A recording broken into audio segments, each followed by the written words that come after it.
Ladies and gentlemen, members of the jury, members of the Roll the Tape film crew, we've had some small, minor technical malfunctions, but we are here now, live and living color, with another episode of Roll the Tape podcast with Manager Marty. I'm so glad to be here today. We have a full packed show today.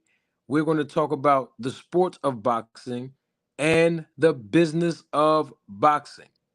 This is going to be a very, very, very good podcast, live and live in color. I welcome each and every last one of you who are joining me live. I welcome you. If you are joining me on the replay of this live, I welcome you as well. I also want to welcome and salute everyone that's going to be engaging in the chat. If you're watching the replay of this live, I can assure you that I love feedback and I will read your feedback in the comments section below. I am so excited, y'all. I'm telling y'all, you know, every opportunity that I get to do the podcast live and live in color, I'm going to do it. I've made a commitment. It's going to be done. Not saying I'm going to do it 7 days a week, but you best to believe if I have time at least 5 out of the 7 days of the week, we're going to be on here every day. Now, if we can't be on here every day, at least, like I said, at least 3, 4, 5 times out of each week, I'm making a commitment to uh, make adjustments with my schedule to be able to provide you all with quality content, not just the published content, but the live and living color content through the podcast, giving you all some human interaction. I'm telling you, we got some good topics to discuss today, and I'm glad that you are all here. You know that we did not do our Town Watch check-in yesterday. We are going to do our Town Watch check-in, but I also want to say to the Roll the Tape Film Crew membership, I want to say thank you all for your unwavering support. And the Roll the Tape Film Crew members are the ones who return as viewers on this podcast, those that are subscribed to this channel, those who are members of this channel, and those who engage in the chat who are not haters. So if you are a supporter and a returning viewer and you're not a hater, you are a part of the Roll the Tape Film Crew membership. And I welcome you. We got some boxing to talk about. Let's do our Town Watch check, and we got to get right into this today. I'm not going to hold you all too long. And every time I say that, it just so happens that we be doing these podcasts, broadcasting for like 2 to 2.5 to 3 to 3.5 hours. But I promise you, we won't be on here no 3 hours. But I will say this, though. While I have your attention here, we have to talk some boxing. We just have to. I did a poll, and I published it on the community channel here on YouTube, and I did it just probably like 2 hours ago or something. So everybody probably did not get an opportunity to see it. And I just want to ask a question before we do our Roll the Tape uh, podcast Town Watch check-in. I just want to ask a quick question, just a yes or no question, in the chat. And I welcome each and every one of you that is engaging in the chat right now. And in the comment section below, this question is for you as well. I just want a yes or a no. I just want to see something. This is the question real quick. Then we're going to do our Town Watch check-in. Quick question real quick. Does Manager Marty owe Terence Crawford an apology? I'm not talking about what nobody else said, how nobody else feel about whether they do or not, whether they owe Crawford an apology or not. I'm not talking about no. I'm just representing myself. Let me ask the question again. This is just your opinion, what you think. It's just yes or no. I just want to see something. Does manager Marty owe Terence Crawford an apology?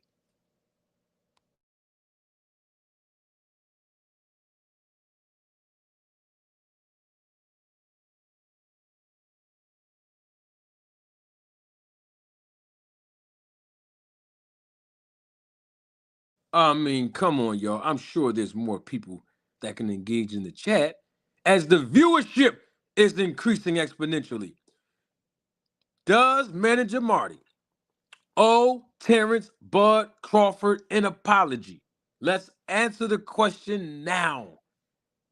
We need answers. We're going to get to our Town Watch check-in and start our show. I just want to see something real quick.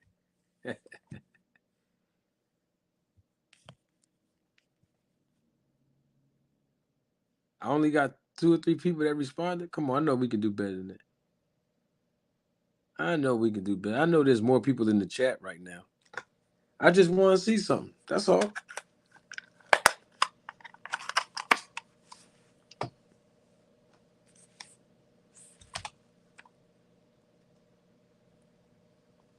I see you, Dahlia. Salute. All right. All right. I see everybody. That's what I'm talking. I love when the chat is engaging. Come on and let's do this thing today. Yes, we just warming up right now. We're gonna do our Town Watch check-in, but I want to see something real quick. Matthew Thomas, my guy. Salute to you, sir. Let me ask the question again as the viewership is increasing exponentially and people are just walking into the room. Have a seat. You know you don't have to ring the doorbell when you come into my house, nor do you have to dust your feet off on my carpet because you are family and I welcome you. The door unlocked. Come on in and have a seat.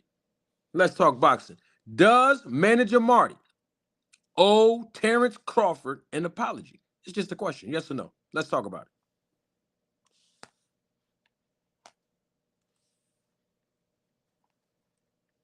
I just want to see something. That's all. I'm sorry, Omega Red. I don't know who you're referring to about your boo. I apologize for that, Omega. You my man. Omega Red's my guy. I'm not trying to do that, sir. Definitely won't do that, sir. I love the Road to Tape film crew members. I know you are, Omega. We just having fun, bro. Yeah, does manager Marty owe Terrence Crawford an apology? I'm only asking that for several reasons. One of the reasons is because you all were here with me yesterday and you heard my guy, one of my friends, a man who I consider family, Wyatt Sims, said he owes Terrence Bud Crawford an apology. And some people think that I do too. People have commented, chatted in the chat. They say it in my comment section. People have called me on the phone in a matter of several weeks after Bud Crawford won this fight. People have inboxed me, emailed me the whole nine, and told me I owe Terrence Crawford an apology. And I never publicized it, so now I'm doing it because YSM mentioned that he owes Crawford an apology. So I'm asking my audience, since he said it on this platform on the podcast yesterday, and I want to hear what you all think.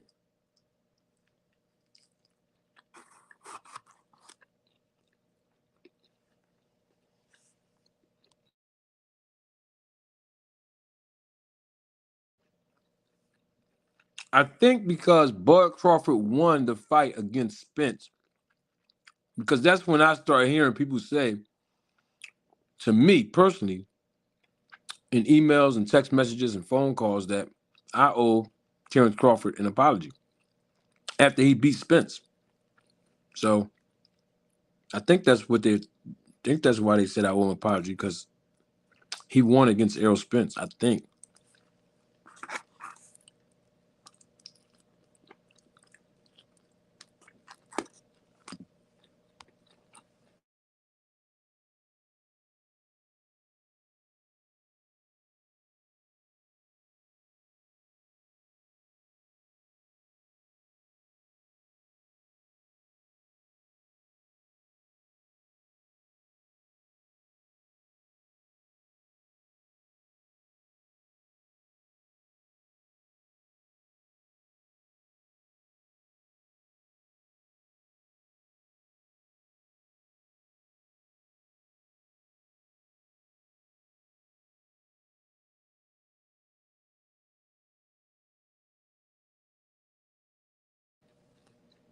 Okay, so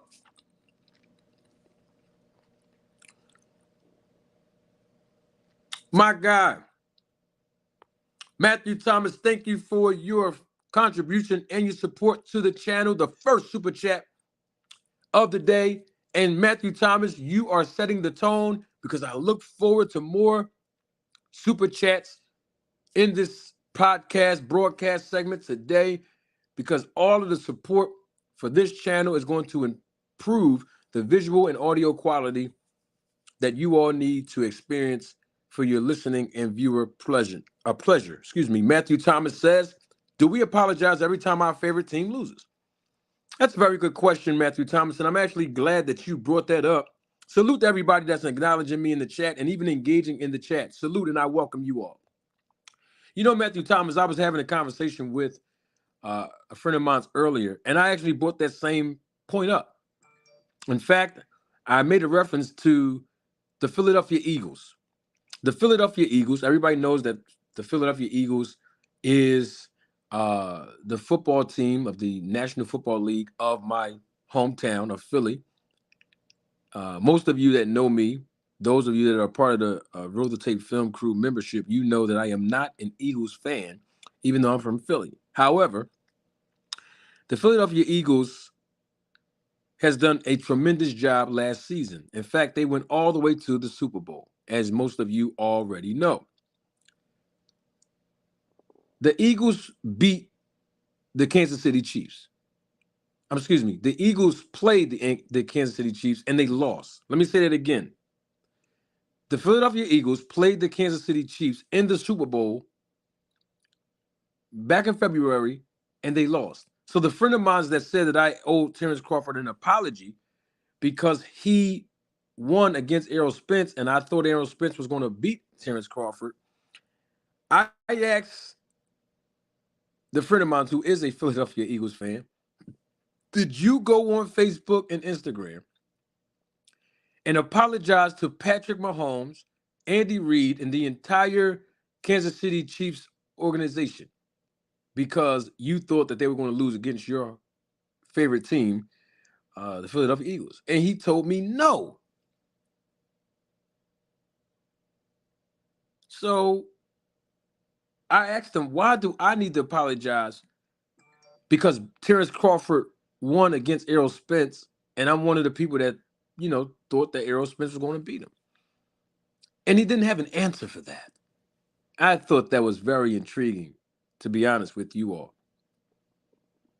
I do have a question about that. And before I ask that question, let me give my main man Pots and Pans a shout out because he always support this channel. He's one of my day one supporters on this channel and this podcast. My guy, Omega Red. Salute, Omega Red. Thank you for your contribution and your unwavering support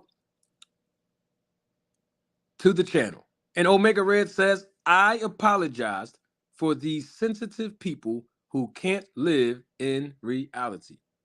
Thank you so much, Omega Red. Now, my question is, since when do we apologize when we choose that a fighter that's going to win and then that fighter loses? I've never seen it on YouTube. Have you? Now, I know I'm the YouTube rookie, and I just got here about 7 months ago. But I have not heard or seen anyone choose a fighter to win, and the fighter that they chose to win actually loses, and then they come back on YouTube, whether it be in the comments section, whether it be in the chat, whether they are a content creator and they are, using their platform to talk about boxing, or maybe they're not a content creator. Bottom line is, I haven't heard anyone come back after the fighter that they claim was going to win. Let me reframe that. So when Lomachenko and Devin Haney fought,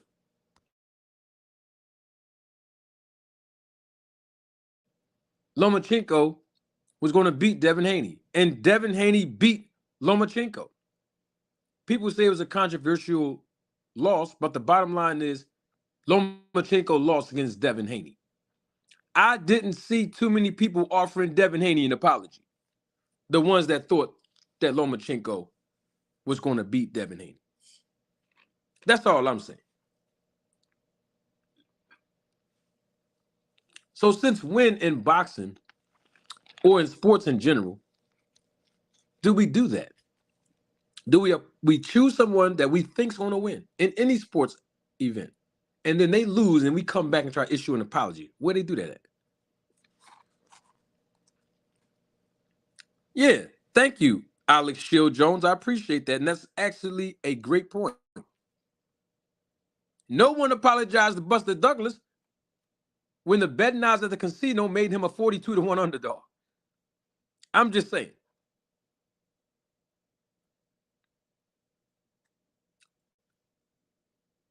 And as I mentioned yesterday, and I'll mention it again before we do our Town Watch check-in, I don't owe Terence Crawford an apology about nothing.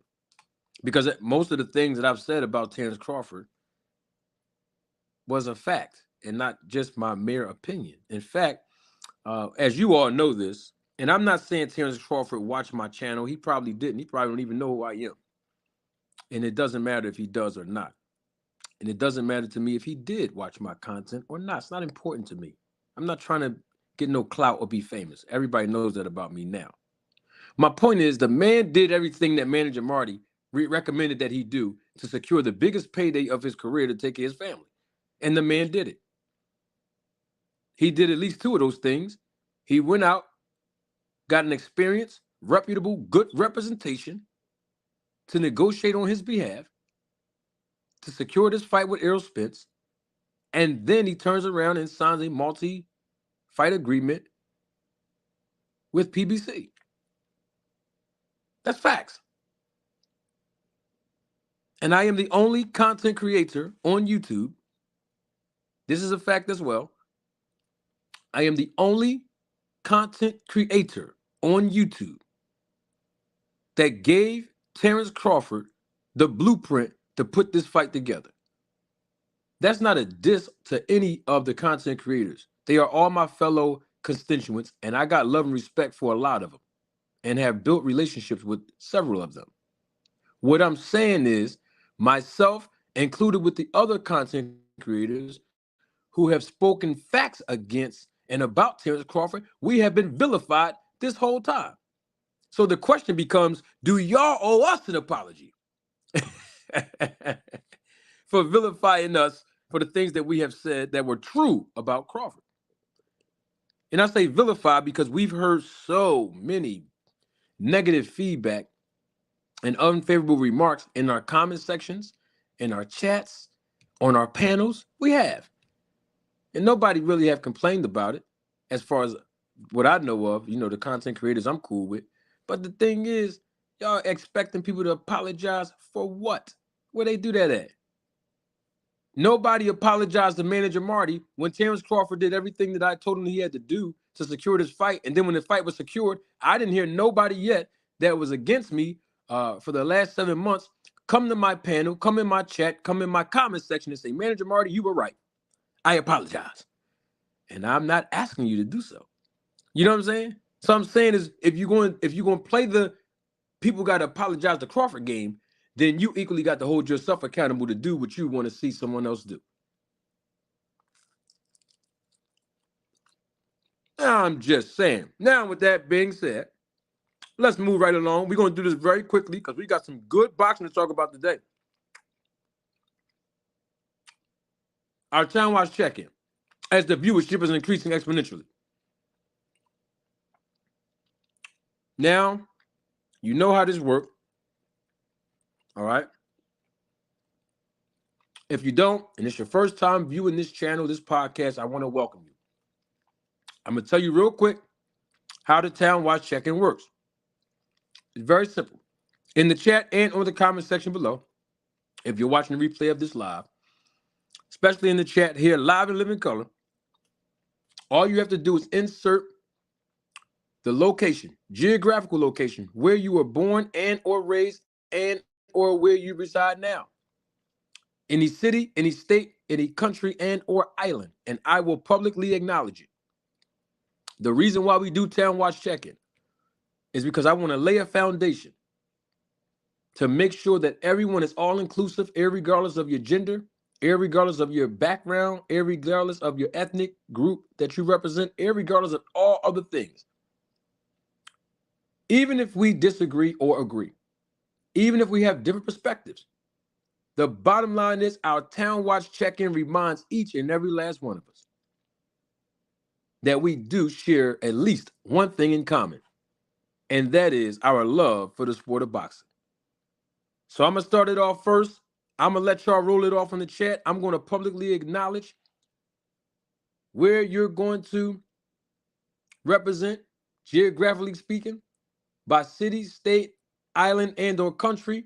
And then we're going to move on with the show. Y'all ready? This is the way we do our Town Watch check-in because it's our icebreaker here on the Roll the Tape podcast with Manager Marty. You won't find this nowhere else. And that's why I'm glad that you are here with me today. You ready? I'm going to start it off, and then we're going to get this thing popping. Y'all know where I'm representing. My hometown, Philadelphia, not in Mississippi, but the state of Pennsylvania, Philly. We call it Philly. Y'all call it Philly. Philly is in the building. And I also represent the state that I love. It is tax exempt, by the way. It's one of the reasons why I love it. Texas, that is. Arlington, to be exact. The Mansfield section. Y'all know what time it is. And we also got Bridgeport, Connecticut in the building. Salute. Let's go. Who else we got in here? Born in the Bronx, New York, BX or B next, but living in Philadelphia, PA. Salute. Money Magic, I see you. Who else we gotta who else we gotta acknowledge in the building? Come on, y'all, let's check on in. The chat is on fire right now. I see y'all. Let's check on in.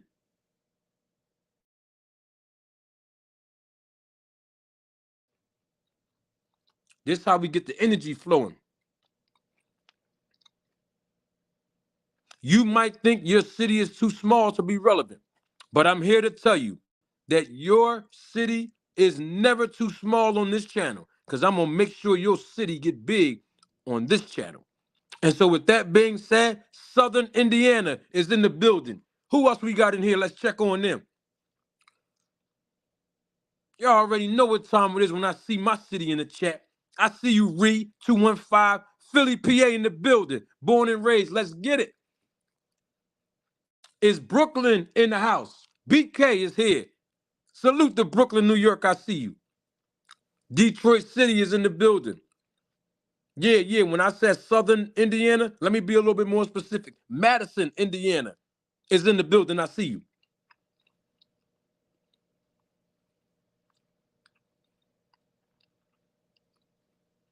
Hey, Trick Noty. Shoot me an email, bruh. Marty the manager at gmail.com. Shoot me an email.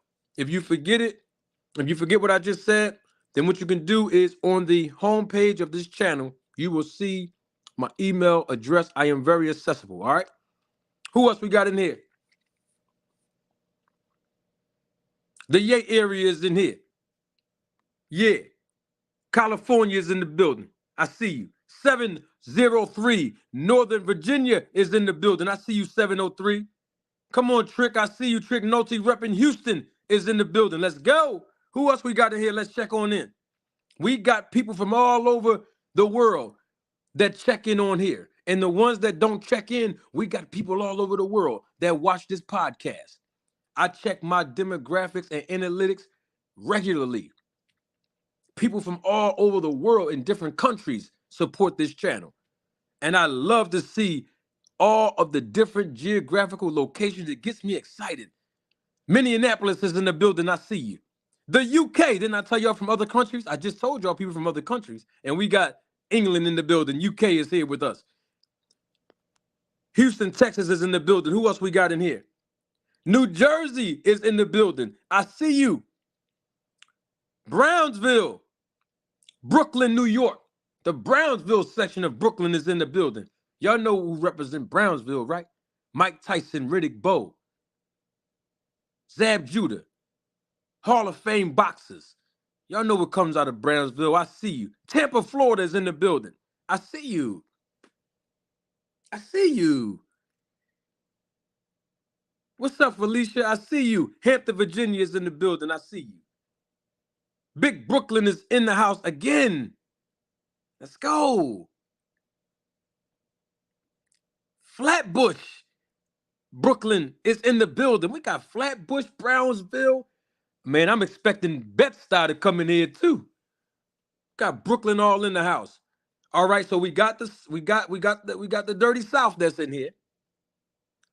Somebody from California representing the West was here. Of course, y'all know East Coast is in the building. Queens, New York, I see you. I need somebody from the Midwest to come up in here.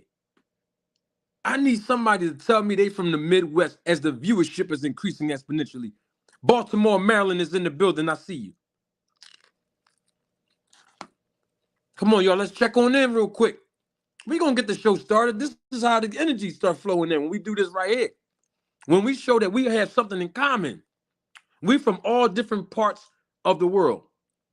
And we all in here sitting at the table chilling today. Woo! Didn't I tell y'all the Midwest is here? Michigan is in the building. I see you.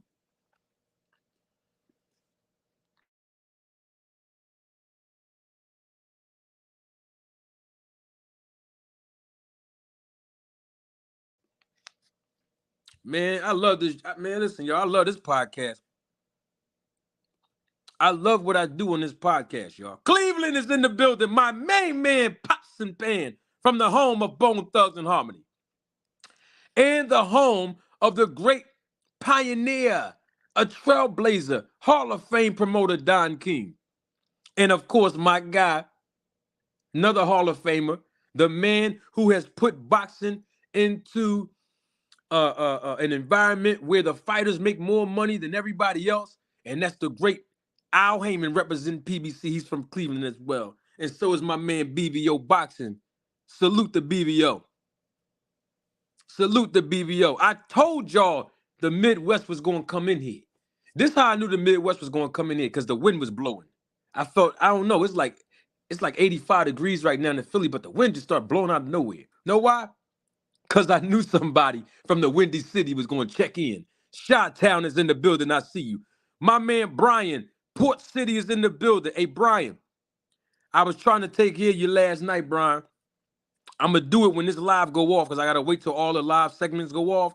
But Brian, make sure, Brian King, make sure you expect a wrench coming your way. BBO, I done hooked you up with your wrench, brother. I told you I got you. Brian King, make sure you expect a wrench coming from your boy today. I got you.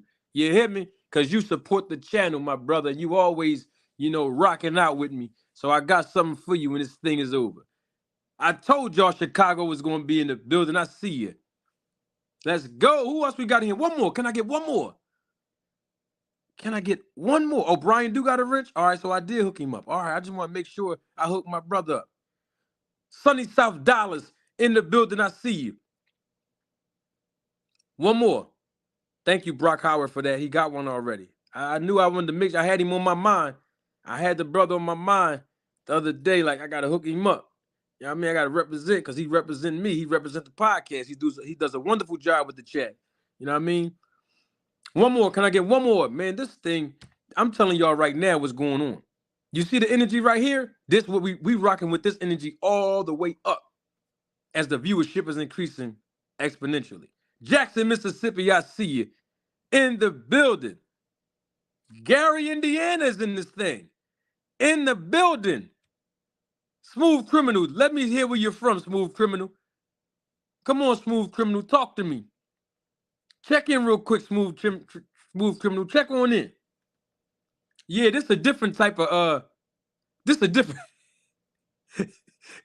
what we do, I'm laughing because y'all know Manager Marty, I used to be from the street long time ago. So when I hear the word check in, it just makes me, get flashbacks of how people used to check in. But anyway, Baltimore in the building, I see you. Anyway, this is a different type of check in here.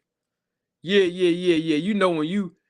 When you go to somebody else's city, to make sure you get your perks and your passes to be able to move around freely, you got to check on in. But this is not how we do it on this channel.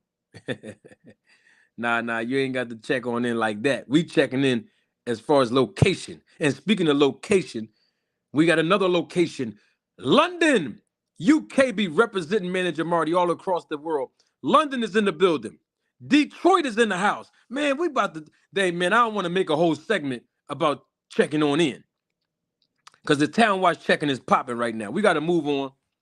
We know we have new audience joining us as the viewership. I'll let y'all say it in the chat. What the viewership doing right now, y'all? I'm going to let y'all say it in the chat, man. I'm going to let somebody tell us what the viewership doing right now in the chat.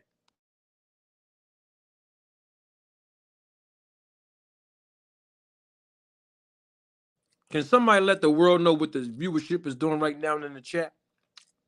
It's doing something. It's only 2 words. The viewership is doing what, y'all? Somebody in the chat, can you tell us?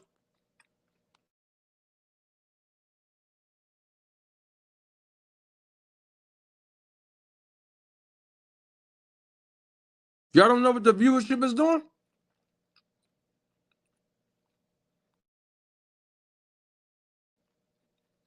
All right, I'll say it then. I thought somebody was going to hold me down. The viewership is doing something. I thought somebody, there it is. Oh, Tom. Why you going to do your boy like that, Tom? I'm going to give you a little publicity. That's why you over here. You want attention. I got you. I see what you said. Hey, Tom, let me tell you something, right? I know a lot of people whose viewerships is decreasing, and it ain't mine. But everybody else in the chat, they putting it out there for what it is. You know it's growing and increasing exponentially. Salute Matthew Thomas, G West H Town and Money Magic. I see you. Now, oh, Brock Howard said it too. Dahlia, salute. Now, speaking of Dahlia, because Dahlia's a woman and I see women in the chat, and I got to, before we started off, y'all know what I do. Y'all already know what I do. I acknowledge the lady. Let me soften my voice a little bit. Hold on, let me put my, you know what I mean? Put my my Johnny Gill voice on. You know when I speak to the lady. Let me take my glasses off, even though y'all can't see me. Put my smooth voice on. Hold on for a minute, y'all. To all the ladies out there, let me tell y'all, right? I really, really do, from the bottom of my heart. Seriously, I really appreciate all the support that you all donate and contribute to Manager Marty. Appreciate it. I see how you engage in the chat so respectfully, so gracefully. I salute you. Such a queen. I salute you. Thank you so much. The financial contributions that you all donate to the channel, I salute you and I welcome you. Thank you so much, for real. Thank you so much for making sure, you know, as a moderator, that everybody come through respectfully. I appreciate that. And also acknowledging, even if you don't say it, I know you respect it because you know I'm a gentleman in everything I do. And so I want to stop my show, every show, sweetheart. I'm talking to you. Yes, you. Every opportunity I get to interrupt my own broadcast, I will do so for you. And I salute and welcome each and every one of you ladies that's watching me live all across the world, and even the replay of this live. I welcome you. All right, now, fellas, I'm back. Now we got to talk about some boxing. We got to talk about this right here. Some of you might have heard it already. Y'all like that, fellas? Y'all like that? Hey, fellas, y'all better, you know what I mean? Hey, got my I'll be sure voice on me. You hear me? Y'all better take a page out of that, man. You hear what I'm telling you? You hear what I'm telling you? Take a little page out of, you mean? Go take a little page out of that. You know what I'm saying? Go ahead and talk to the lady. You mean? Not in my chat. Don't try to take the ladies that's here. They came from me. But I'm saying in your own personal life. You hear me? Use that. That voice right there. You know what I mean? That voice right there, it goes a long way when you're genuine with the ladies. Now, speaking of ladies, we have to do this now. I don't know if you've heard this. If you haven't, this is late breaking news. If you have, then I know that this is familiar territory for you. If you have, we have to talk about it now. Speaking to the ladies now, because the ladies come here and they support this channel and they support the sport of boxing. And women's boxing is very active in our sport. And I hate to be the bearer of bad news, because what I'm about to say is heartbreaking. The woman that I'm about to talk about is a woman that I've met on numerous occasions. The last time was about a few months ago, probably in February or March or something. She came to Philly. We were at the boxing matches here in Philly, right? Um, I love her promoter. She has a great promoter, right? She was here. I was sitting a few seats away from her inside of the gate. You know, only special people be inside the gate now. I'm not talking about in the first row. I'm talking about in front of the first row with the gate, the barrier. Y'all know what I'm talking about. Anyway, she's a very humble young lady, and she can box her behind off.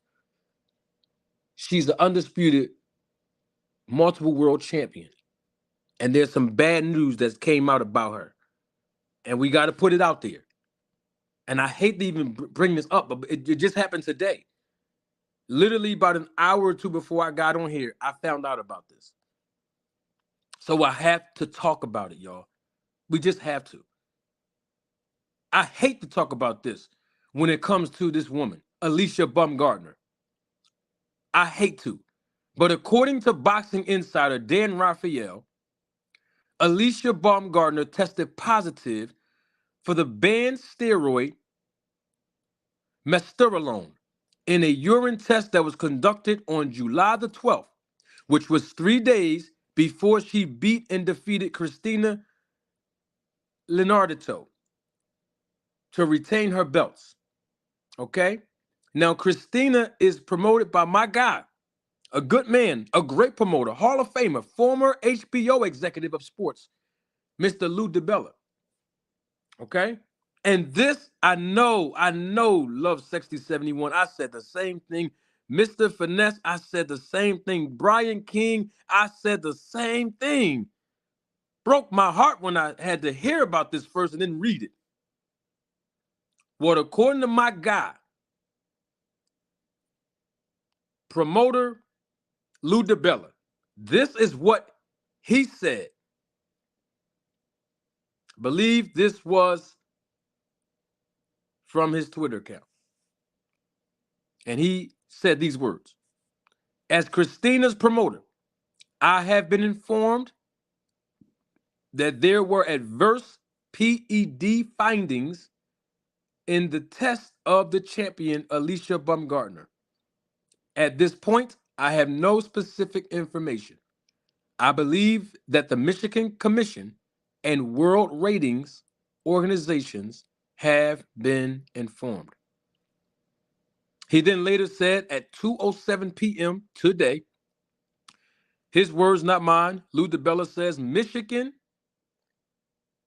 will not confirm anything to me and told me I would need to make a Freedom of Information Act request. We call it the FIA.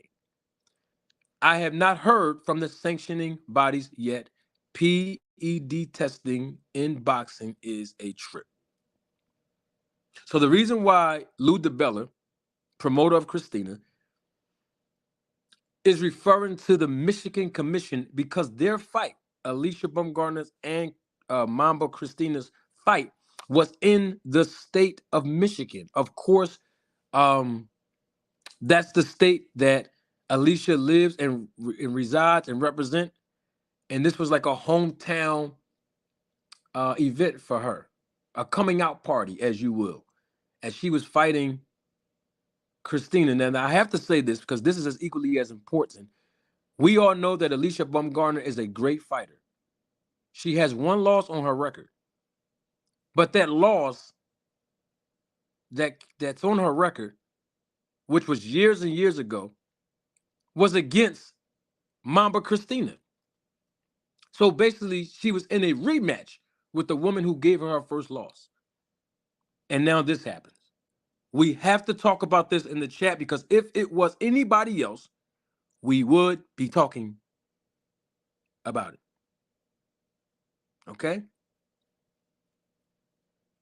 I don't understand why Michigan won't confirm with the promoter and basically is requesting him to make the FIA request.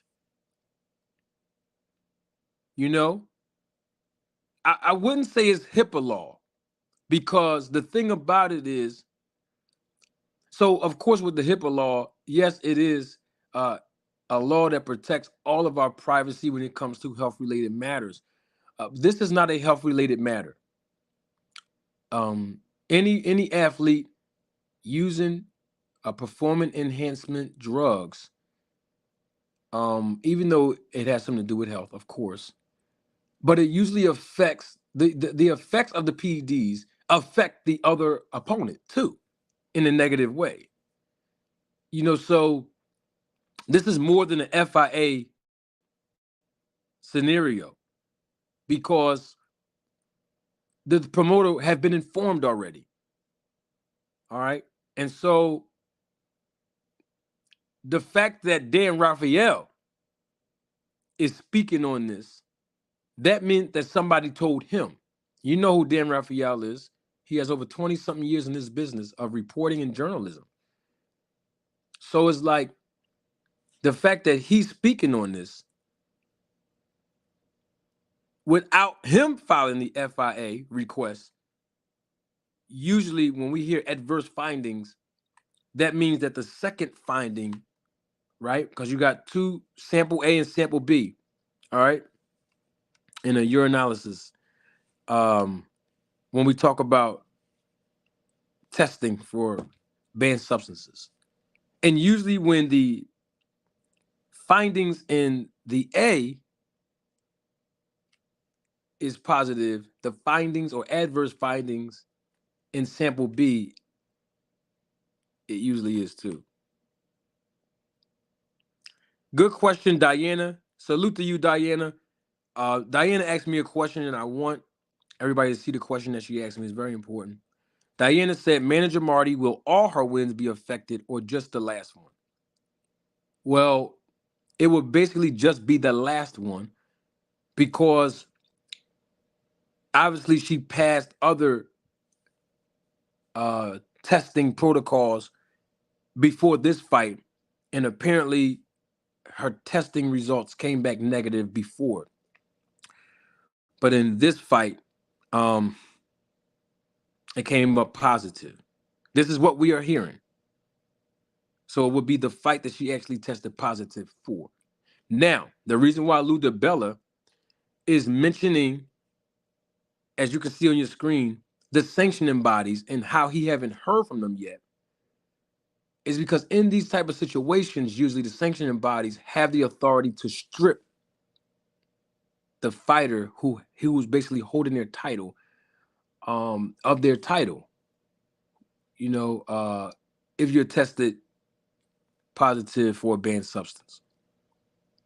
So your wins won't be affected because there's no evidence of how long a fighter have been cheating, or if they won or lost when they were using banned substances. I don't know, Aaron Muhammad. I conducted my research to find that out. Nothing came up yet. I thought I saw her in the past, but I with that program, but I'm not sure. That that's where we are. It's really heartbreaking, though. I did my research, Aaron. You know that. But it's really heartbreaking.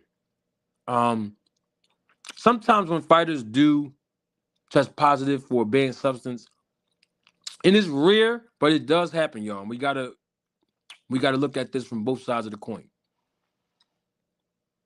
Some fighters take supplements that have certain ingredients in it, and the ingredients itself is on the banned substance list, and the fighter may not know that, or the athlete in general may not know that, even though they're injecting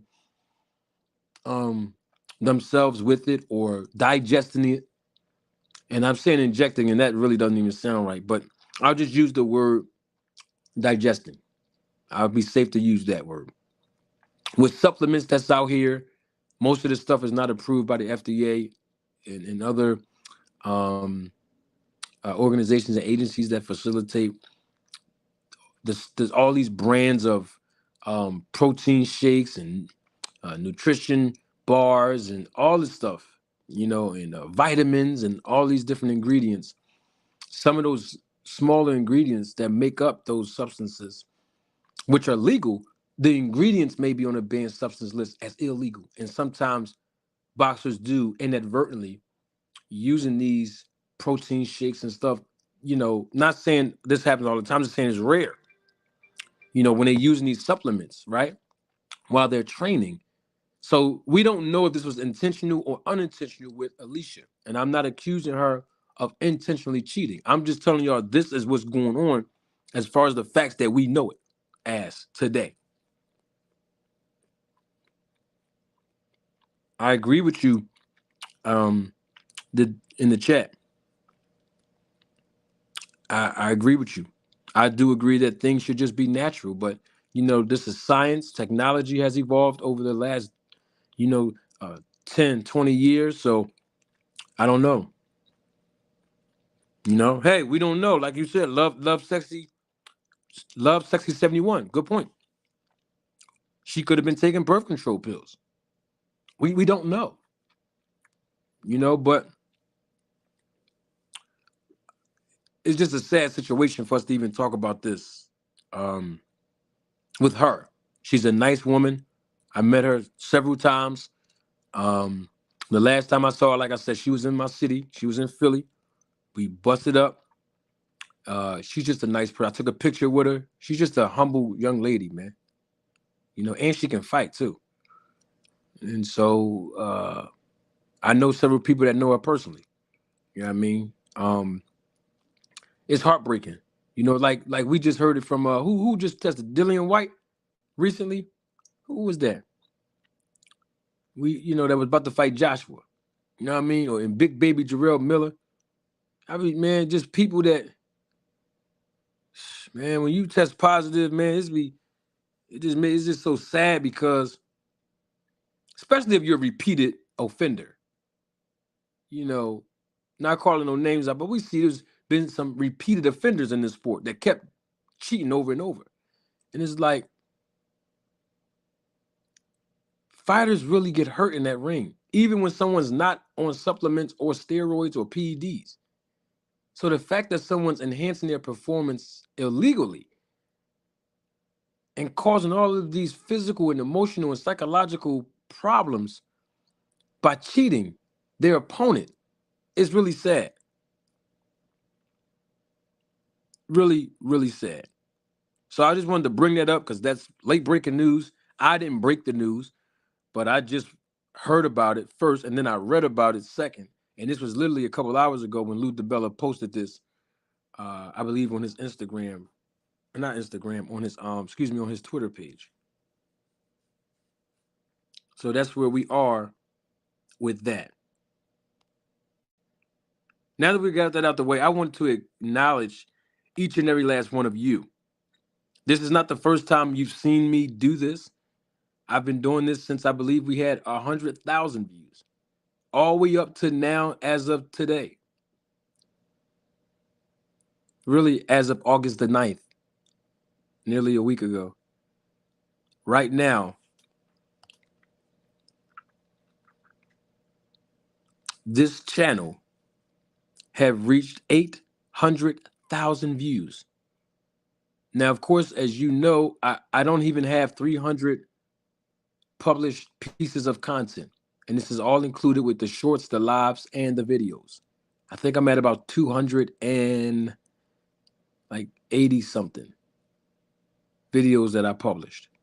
The bottom line is I've been here for 7 months, under 300 videos published, and have a total of 800,000 views. And I told you we're not going to stop acknowledging these views and the accomplishments of these views until we reach 1 million. This might not be a big deal for some people, and I'm okay with that. Listen, y'all, the viewership is increasing exponentially as I'm saying this. It's all because of you all. This is what I keep trying to tell y'all. Like I was saying something about it yesterday. It's y'all, the viewership. Even if you come over here and you don't like me, Even if you come over here and you all in my chat saying unfavorable things about me and throwing shots at me and all of that, all of those entertainment things, right? The bottom line is your viewership is a part of this number. And I thank you. Even if you're a hater, a detractor, and a content creator thief, we have some of them as well. Your viewership is a part of this number. Even if you're deciding not to engage in the chat and let nobody else know you're here and you just watching, and then you go on your own channel and then you start making content on the basis of what you've seen and heard, bottom line is you are a part of this viewership number. No matter what your reason is for viewing the content on this channel, whether it's good or bad, I want to say thank you because you are a part of this number of viewership. Thank you so much because all of you are equally responsible for making me the hottest manager on YouTube. But I thank you all so much. And as I'm saying that, right, the viewership right now is increasing. I won't even tell you. Y'all might see it say a certain number on my end and yours. But when I end this live and YouTube calibrate all the numbers and the total of viewers that we had in the lives, I get excited about it. Because I'm going to tell you why I get excited about it. Because it does not matter if you agree or disagree. You have to acknowledge that you've learned at least one thing on this channel about the sport and the business of boxing that you did not know before you encountered it. I know that to be a fact. I know that to be a fact. Whether you agree with me when I say stuff or whether you disagree with me, whether you like Manager Marty or whether you don't like Manager Marty, you acknowledge that you have learned at least one thing that you didn't know before, and you will get the education and the entertainment. And so I say thank you, each and every last one of you. I appreciate you. This is not clickbait. I've never did a clickbait title ever. You got the wrong channel, buddy. We gonna get to Crawford in a minute. We gonna get to him in a minute. I know what my title say. We gonna get to him in a minute. We gonna get to because that's what you came here for. I know. I know. I'm gonna keep my foot on your neck. You already know it. I know what you came here for. But while you're here in the chat saying those unfavorable things about me, I just want you to know I thank you for being a part of the viewership number that you see on your screen. Yeah, I don't never get mad when people say stuff that I don't like. I don't like get mad. Just entertainment, y'all. All I know is we got over 800,000 views from less than 300 videos published on this channel. And it's all because of you. And I thank each and every last one of you. Thank you. Now I got to do this too now. I got to put the Cash App up there now too. Now don't listen. Now this information is free. I give it to you freely. But if you want to support this channel, show some love now.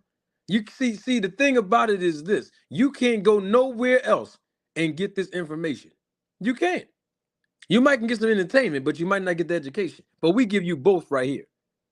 And when you contribute to this channel, I appreciate it. In fact, all of your contributions is a part of building up an environment that will provide improvements to the visual and audio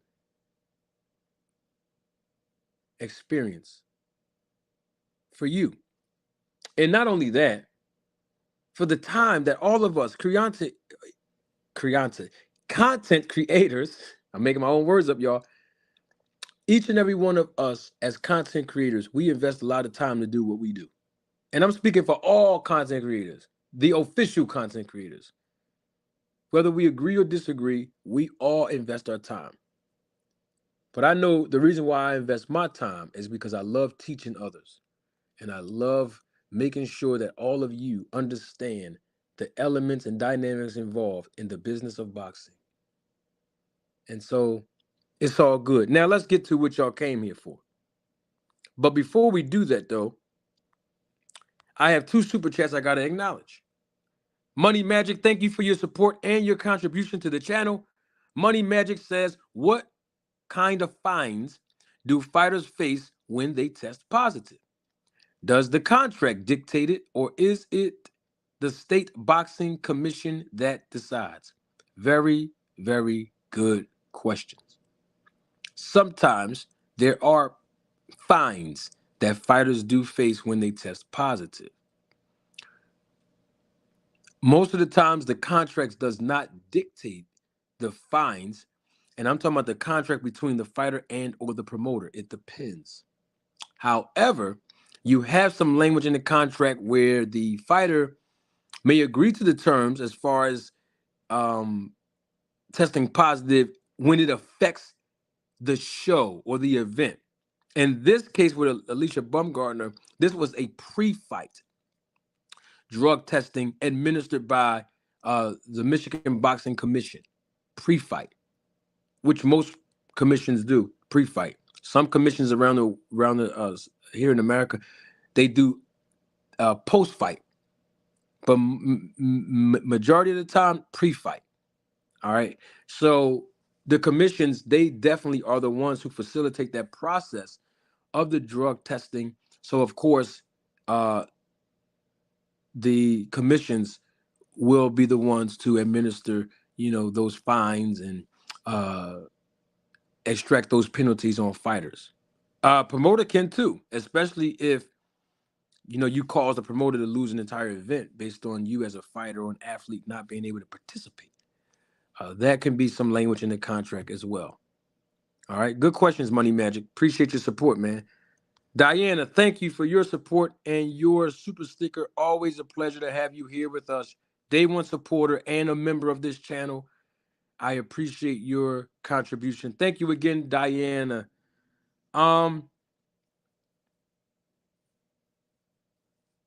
The thing about it is this.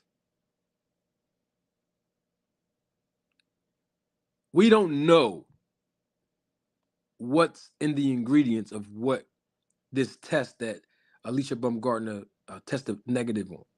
Tested positive for. We don't know what's the ingredients in that substance. What is it? I didn't get a chance to really look up uh, the actual term. I'll give somebody else the ingredients as time progresses. If you want to do your own research, you see it right here on your screen. Mesterolone. That's what it's called. Mesterolone is a banned substance. Okay. And while I have your attention right now, what I'm going to do is try to see if I can conduct some research on it real quick. Real quick. Let me see something here.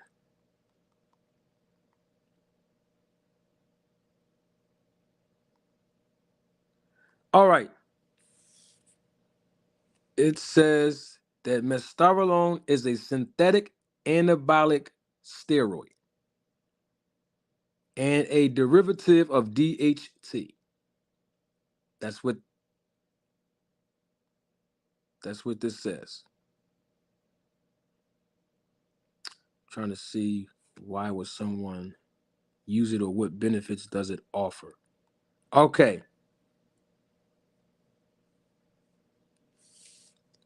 It says, according to Wikipedia,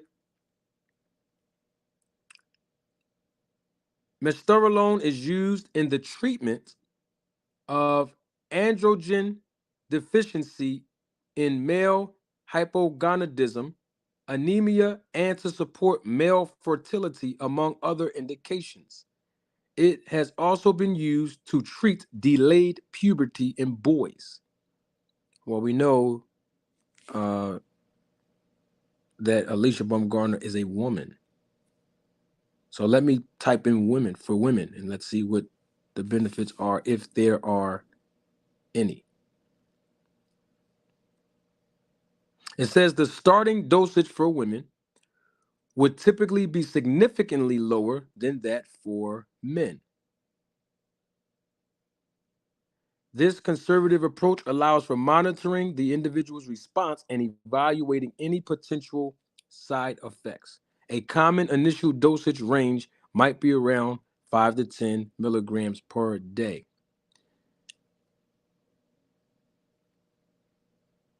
Female bodybuilders should not use this steroid, but if they do, they should not take more than they should not take more than 50 milligrams per dosage for 6 weeks. Um, so they're saying that, and I'm seeing this on Google, that bodybuilders usually use this. Now, this doesn't mean anything. I'm just trying to see what this is. Um, it's talking about the side effects that it have, the results that it has.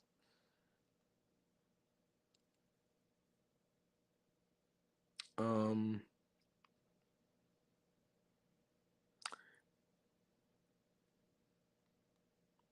mm, Interesting. So I don't know, but I'm sure as more information comes out that I hear about or see, I will definitely give you all an update on it regarding this whole situation with sad situation, by the way, with Alicia Baumgartner.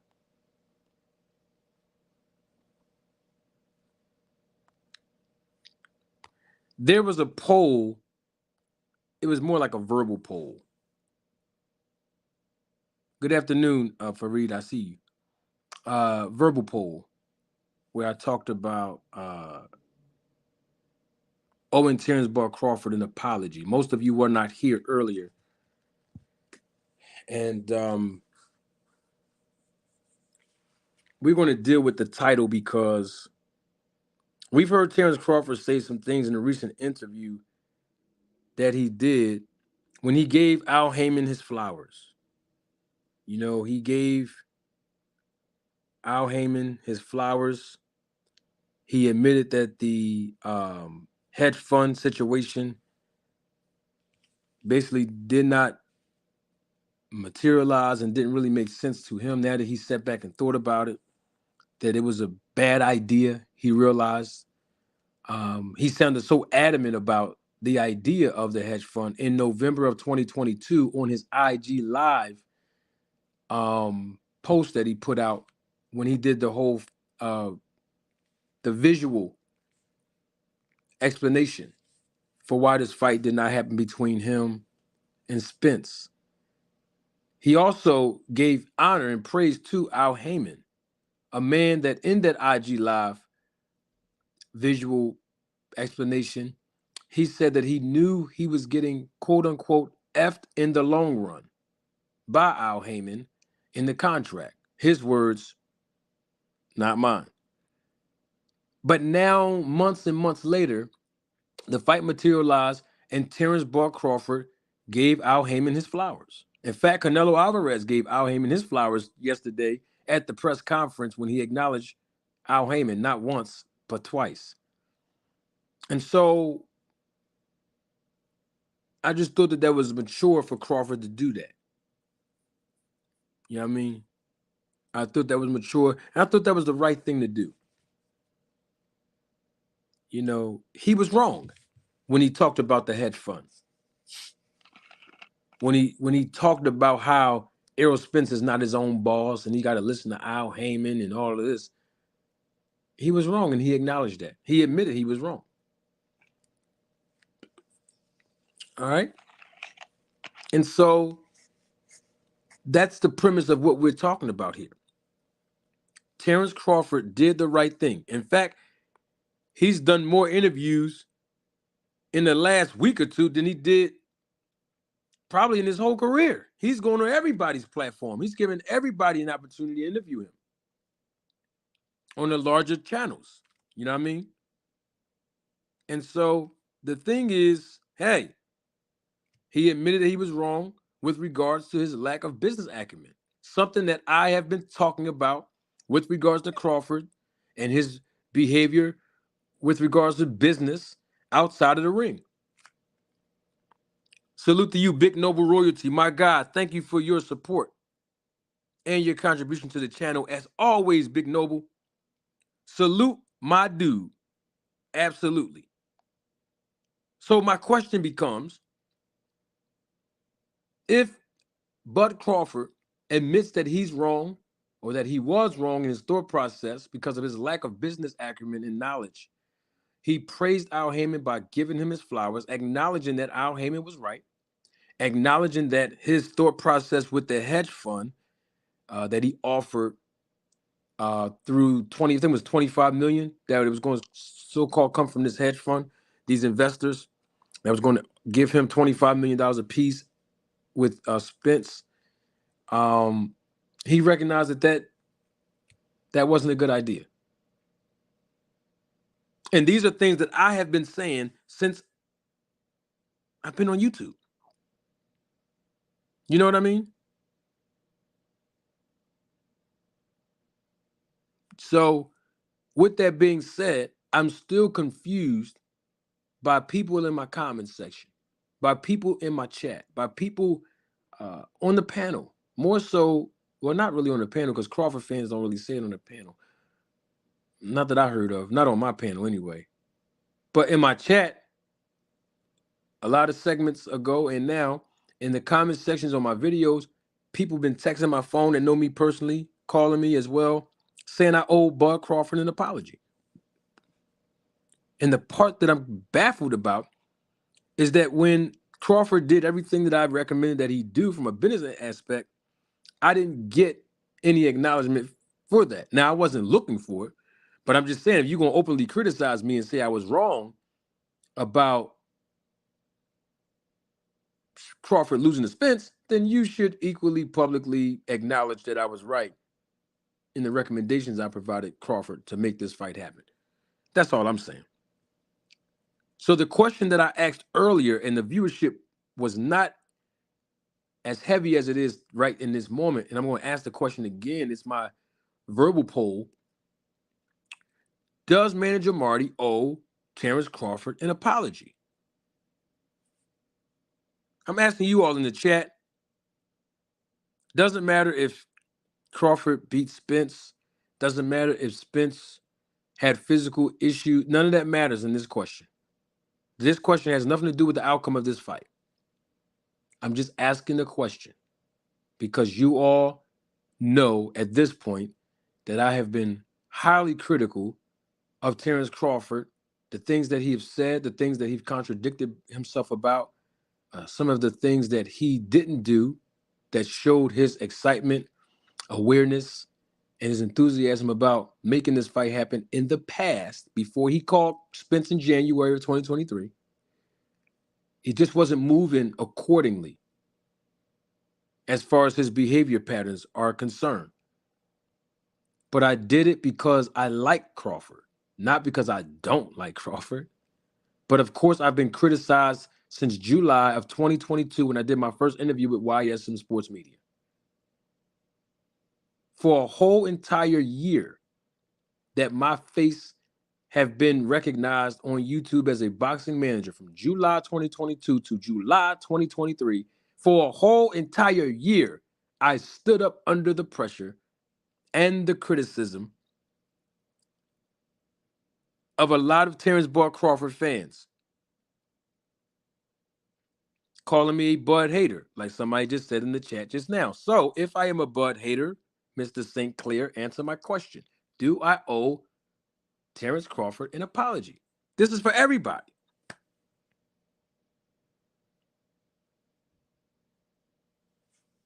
Do I owe Terence Crawford an apology?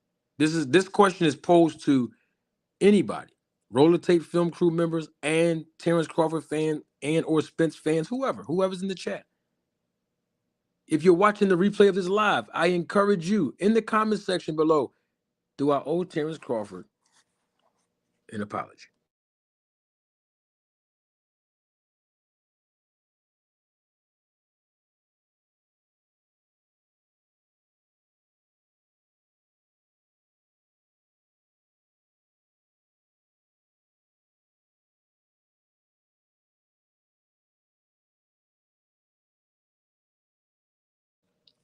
Okay. Some people are saying no. Some people are saying yes.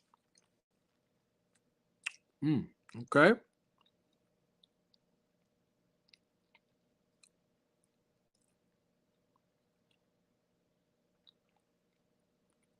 Let me do this though. Let's do something here. Let's do something special right now. I want to hear this. I want to see something real quick. Let's do this real quick. I know how to solve this. I know how to solve the. I know how to solve it. Link is in the chat. That's how we're gonna solve that today. Alex Shield Jones says he joined this channel when I only had 200 subscribers. My goodness. Alex Shield Jones is a day one supporter of this channel. I salute you, Alex. Thank you for sticking in there with the rookie. I remember when I had 200 subs too. Oh, thank you for your support, Alex. I appreciate it. And there's a lot of people in the chat right now who have also supported and joined this channel when I had 100, 200 subs, 300 subs. You know what I mean? And I acknowledge you all as well. Link is in the chat though. I want to see something real quick. I just want to see something. Yes, indeed. Salute, Alex. I just want to see something. Link in the chat though. That's why I want to see something real quick. Yeah. If you think I owe Bud Crawford an apology, I want you to come on live right now. Let's have a dialogue over it. We ain't gonna hold you too long. Because I want to know why do I owe him an apology. I just want to know why. Yeah. Link in the chat though. I see you, Roderick from UK. Definitely a day one supporter of mine. Yeah. If you say that I owe the man an apology, I want you to come on now. Link is in the chat now. I want you to roll the tape on Manager Marty. Right in front of the audience, I want you to tell me why. Tell the viewership why I owe this man an apology. The link is in the chat, though. That's what we're going to do. You know what I always say, I'm doing way too much talking.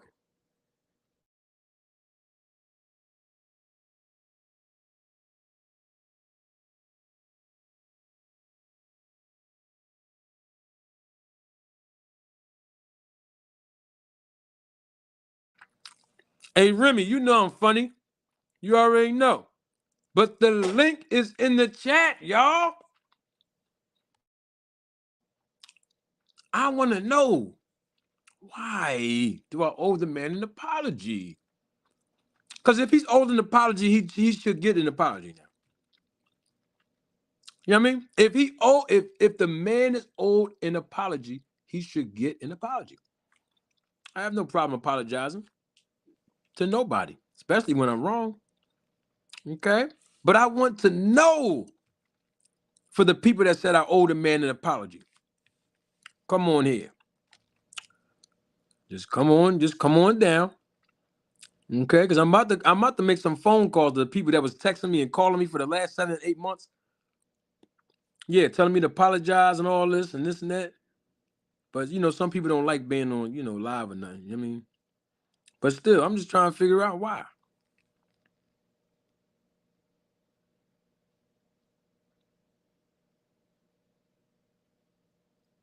Nobody want to come. Oh my gosh. Nobody want to come up here? I mean, y'all in the chat being active. Y'all were in my comments section for the last 7 months. You've been on YSM Sports Media's channel last year, dogging me out. I've set up under this scrutiny for a whole year, y'all. Seriously. Some of y'all remember when I was on YSM Sports Media channel last year for the first time? You know what I mean? And I was breaking down this thing here. People was criticizing me. So now I'm just saying, come on up. I want you to tell me why. So listen, because if I owe the man an apology, I apologize. I will apologize to the man with no problem. But I want you to come up now. What are you waiting for? You had all of that mouth in the chat. Just come on up. Let's talk. Link in the chat again. I keep flying the kite out there and nobody's catching the kite. It's in the chat. Let's talk about it.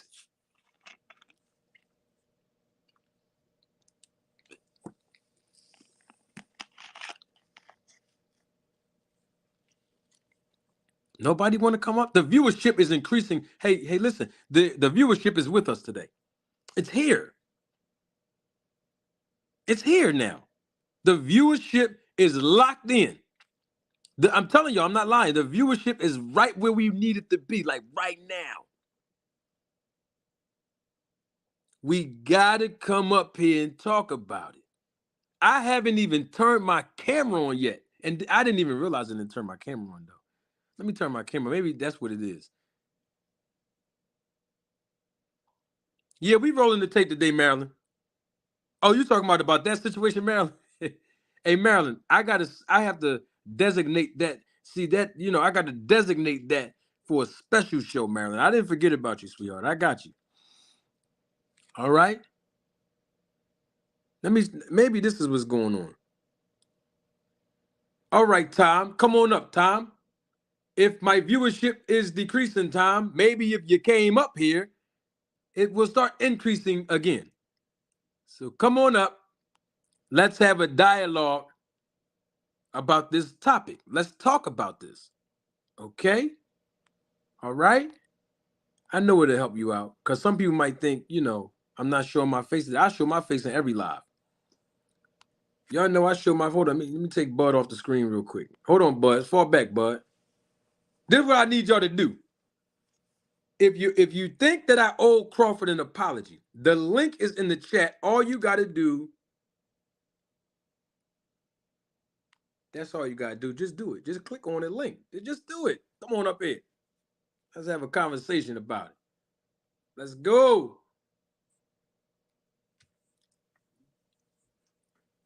Don't nobody want to come up here? Come on, man. Stop playing. This can't be, y'all trolling me right now. Something ain't right, man. Yo, something ain't right. Hey, for real. Hey. Yo, something is, I don't know what's going on. Let me hold up for a minute. Let me do this. Okay, that's Crawford's face on the screen. You know what we talking about now. This is not clickbait.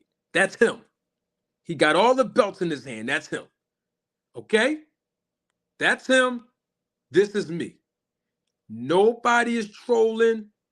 You know what I mean? This is not like WWE. Come on up. The link is in the chat. I flew the kite out there. If I owe the man an apology, this is what I'm saying. I want to be able to apologize to Crawford if I owe him one. So if you're saying that I owe the man an apology, come on up. Tell me why. The viewership is locked in, y'all. Listen, I got the viewership locked in. Viewership locked all the way in. Ladies are in the chat. Men are engaged in the chat. We here now. Come on up. Even if you're not in the chat, you can be just viewing me live. Like, I know some of y'all haters be viewing me live. Y'all don't want to be in the chat. That's cool. But the link is down there. Come on up and tell me how I owe. I tell you, I promise you, if you prove to me I owe this man apology, I will apologize to Terence Crawford. But I want you to come up here. See, that's the thing. Just come up here now. Please. Oh, thank you, Alex. Can y'all hit the if you haven't subscribed to this channel, I encourage you to subscribe to this channel right now. You can just press the click. You can just click. Bam. You can click on the subscribe channel now and the subscribe button, excuse me, and the like button. Yeah, we want this to reverberate. Because see, if you come up here and prove to me why or how I owe Crawford an apology, and you click that thumbs up, guess what's going to happen? The apology is going to reverberate all around the world. And I would have to eat my crow and apologize to the guy. So all I'm saying is if you believe that I owe this man something, he should be rendered what he's owed. Come on up here. Talk to me. This is what I do. Don't be in the chat. Just come up here. I showed my face. I showed my face. I'm here. I'm not trolling. I'm here. Come on through. I just want to see how. I want somebody to explain it to me so we can all be on the same page. Y'all know I don't like this function. I like being on the same page. I just flew the link in the chat again. I'm not trying to beg you to come up here. You know, the viewership is here. I'm just saying, just come on up here. Just tell me how or why I owe the man an apology. Okay? Let me see something real quick, man. I got to do this, y'all. I have to. I have to make a phone call. I just do. I have to. Nobody want to come up. Your call has been forwarded. He sent me a voicemail. I'm calling a Bud Crawford fan. He's a great friend of mine. He's known me for years. But he said I owe Crawford the pot. So I'm calling him on the phone now. Somebody got to tell me why. I want to make sure Crawford gets his apology, y'all. I just want to make sure he get that. Let me call somebody else. Let's see if I can call somebody else that said that too. Hold on. Hold on. See if we can call these guys up. They've been harassing me for 7 months. Nobody want to answer the phone. This is outrageous. Nobody's answering the phones. This is crazy. Oh, boy, this is... You won't find this on nobody else's channel. This only happens to me. Please leave your message. They're not answering their phones. Let me see if I can make another phone call. These are people that have been saying this for 7 months. Hold on. Somebody, I need answers. Who else been doing this? Let's see. Who else? Oh, I know who I can. Hold on. Call this guy. Let me see if he'll answer. Let me call him. Haven't talked to him in a long time. Let's see if we can call him. Boy.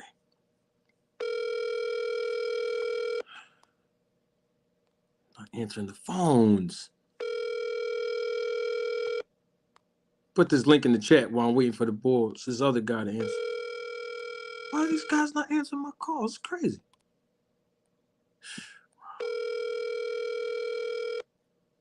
I'm going to have to leave a message. I just have to.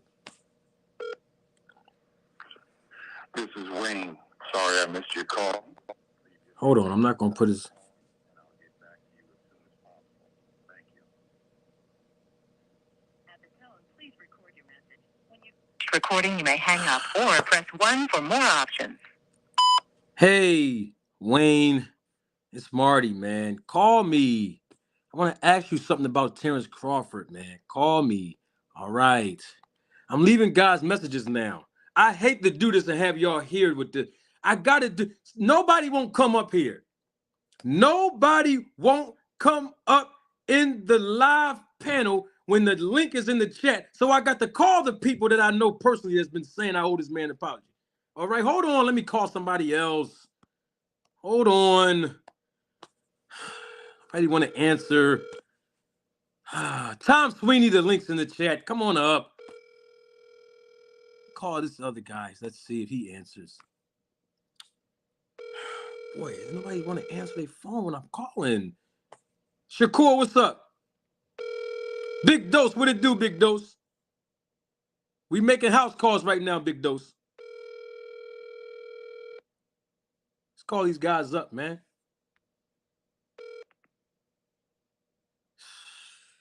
Please leave your message for 213. Why these guys? I got to leave a message. I can't with these guys not answer.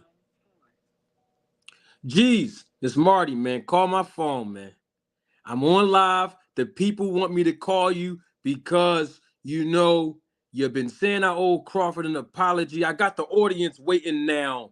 Call me, man. Wow, this is crazy, man. Let me send the... I done sent the link. Yo, I sent the link like 5 times, y'all. I'm not lying. Like 5 or 6 times. I sent the link. Nobody's coming up here. This is crazy. Man, I'm not going to do nothing. Just want to talk. You know what this reminds me of? When I'm sending the link in the chat, nobody's coming up here and I'm calling people on the phone. You remember the episode of Martin when what's my man that Gary Coleman Gary Coleman was on there, remember?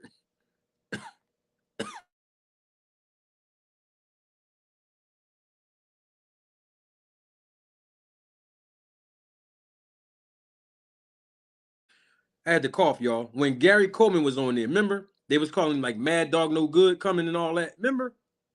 That's what it reminded me of. They're like, Mad Dog coming, gotta go. That's what's going on now. They treat me like I'm Mad Dog. They treating little old me like I'm Mad Dog. Come on up here. Let me see if I can call somebody else. See, go to the contact list to see who was texting my phone. Let's see. Y'all know I'm funny, right? This is what I'll be acting like this for real, even off YouTube. I'm for real. You see who else was doing that. Whew. Oh, I know what I can do. Oh, I got him now. Okay, hold on, y'all. Let me see if I can do this. Hold on. Oh, man, they ain't gonna let me log. They ain't gonna let me log on it on this phone. I was gonna call them from Facebook and all that. Yeah. Hold on, let me see something. Y'all want me to send the link on pin it to the top or something? I can do that. I got my iPad right here. Hold on. I got my iPad. Hold on. Let me try to do that real quick. Ain't no point in me pinning it to the top if you ain't gonna come up here. I need somebody to tell me if I owe this man an apology and why. Let's see if we can pin this on the top of the. You know what I mean? Hold on. Let me see something real quick.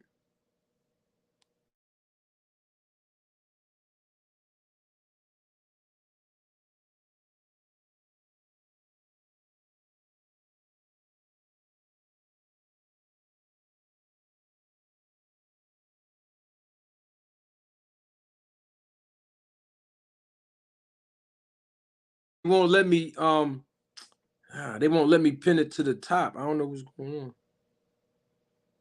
They won't let me yeah, they won't let me pin it to the top.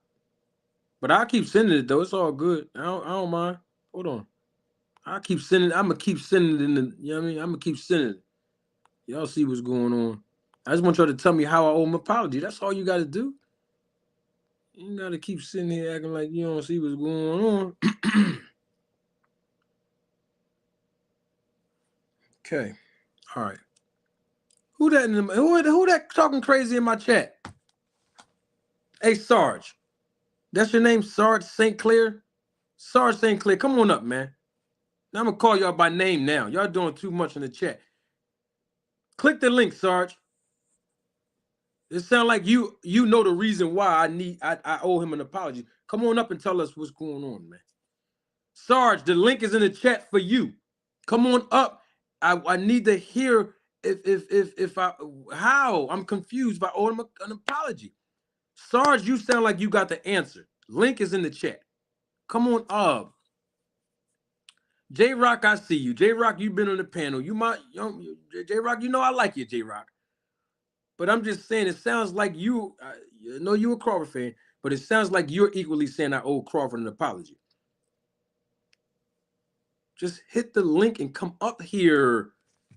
These guys, I'm gonna call these guys again. It's like another dude I want to call, but I think he's at work, and I don't want to call that man why he at work like that. I ain't gonna do him like that. Oh man, let me see. Call his what's the name boy again? Oh, I do. I owe Bud an apology. Oh no. Big Doe said you owe Bud an apology for asking him to fight Spence and telling him to do everything that he did to get the fight and everything he's done after the fight. If I owe him an apology for that, I apologize to Crawford for that, for asking him to fight Spence and telling him to do everything that he did to get the fight and everything he's doing right now after the fight. Thank you, Big Dose 513 for that. Appreciate it. While we're still waiting, I know he's. I've been waiting for Terrence Best Videos, and he's here right now. Terrence Best Videos is here. What's up, Best Videos? Haven't seen you in a while, sir. Oh, I got to stop my show for my family. My family is here. Beyond the Ring with Nonito and Nate and Rachel. Rachel and Nonito is in the building. My family, salute and welcome as always. Yes. I just want to know, do I owe Terence Crawford an apology? Because people have been texting my phone for the last 7 months, emailing me for the last 7 months, reaching out to me on social media for the last 7 months, for the last year, since July of 2022, when I conducted my first interview with YSM Sports Media. People were in his comment section, my comment section, in the chat, and they were saying all of these disfavorable and unfavorable things about me and my character when it came to Terence Crawford and the things that I was recommending for him to do to secure this fight. And now we're here, and people are still saying that I owe that man an apology. I think because he beat Spence, and I thought Spence was going to beat him or win the fight. And now some people are saying that's not the reason. It's other reasons. So now what I did, rate you in Nonito and Best Videos, you just got here too. What I did was I flew the kite. You know, I flew the kite in the chat, and I put the link in there. And I knew that Terrence Best Videos would come up here. He's the only one that I knew would come up here for today. I didn't see my other two guys that always talk about Crawford. They are very knowledgeable and respectful. I'm talking about Greg Quarterbomb and Bandom. I knew they would have came up here too. But Terrence Best Videos is here. I called a couple of my friends, about 4 or 5 different friends of mine who've been criticizing me for the last 7 months privately, and I called them, and none of them answered the phone. Now we have Terrence Best Videos. He's here as the viewership is increasing exponentially. Terrence Best Videos, are you here? Can you hear me, sir?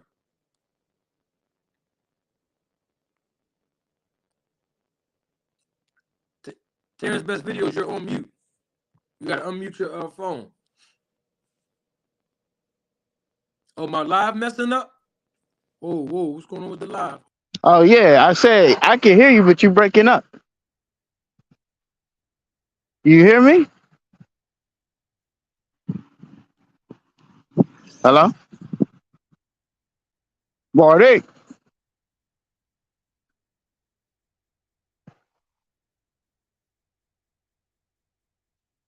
Hello,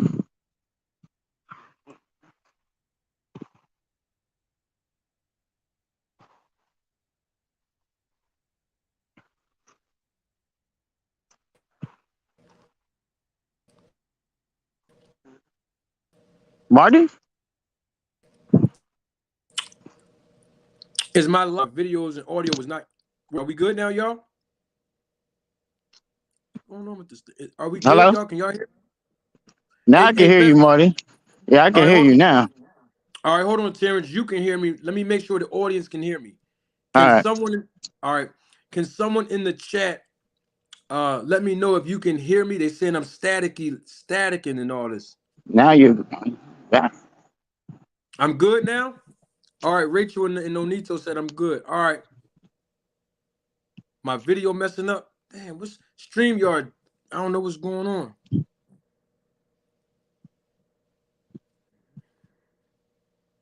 All right, let's go.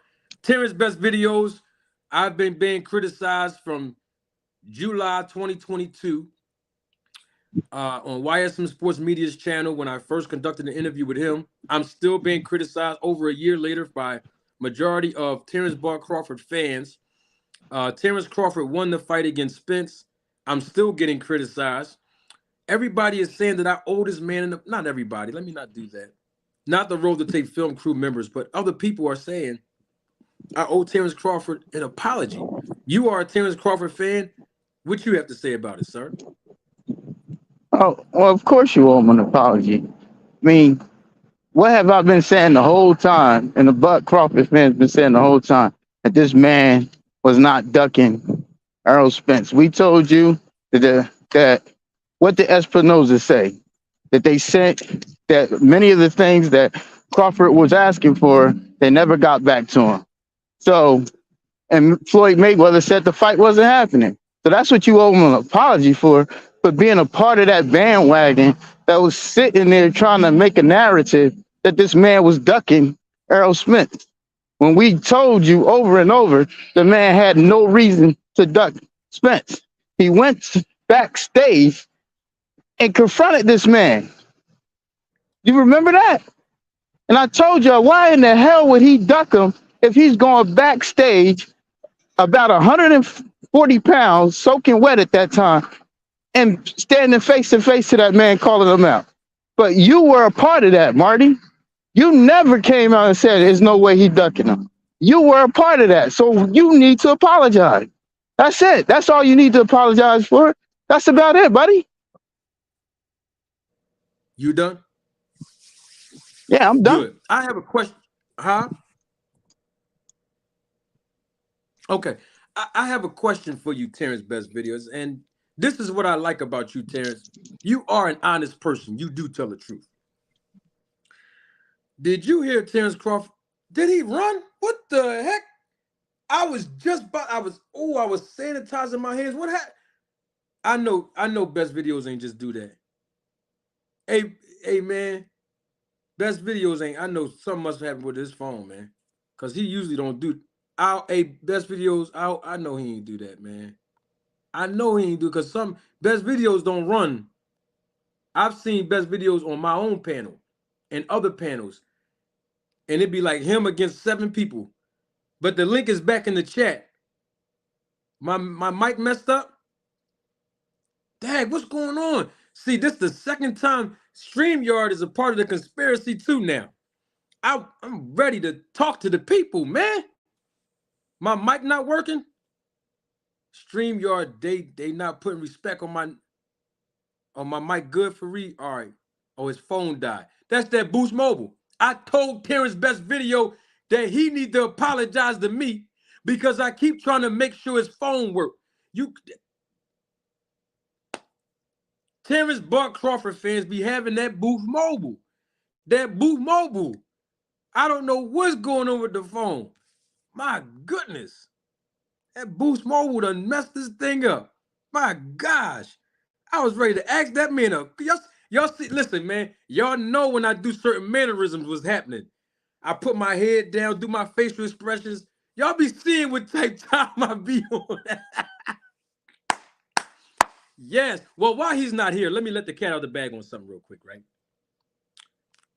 I was just telling a friend of mine this, right? And y'all know that this is true. When I say this, y'all gonna laugh, some of y'all.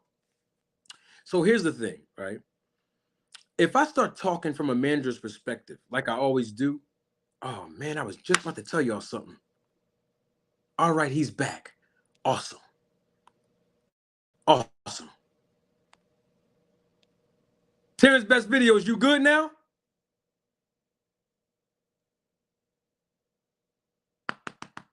My lavalier. Hello, testing. 1 2 1 2 1 2. Hello. Is my mic on? Terence yeah. I didn't hear you. Whatever you were saying next, but go ahead. All right, now I have a question for you, Terence. You're an honest guy. I know you are. You've been on this panel several times. All right, enough with the hugs and kisses. Quick question. Did you ever hear Terence Crawford say that he didn't want to fight Errol Spence? What the? Hey, Terence, don't play with me, man. Don't Rick Glazer me, man. Yo, I was just about to, hey, Best Videos. I don't know what's going on. I'm starting to get traumatized, because Rick Glazer did it the other day.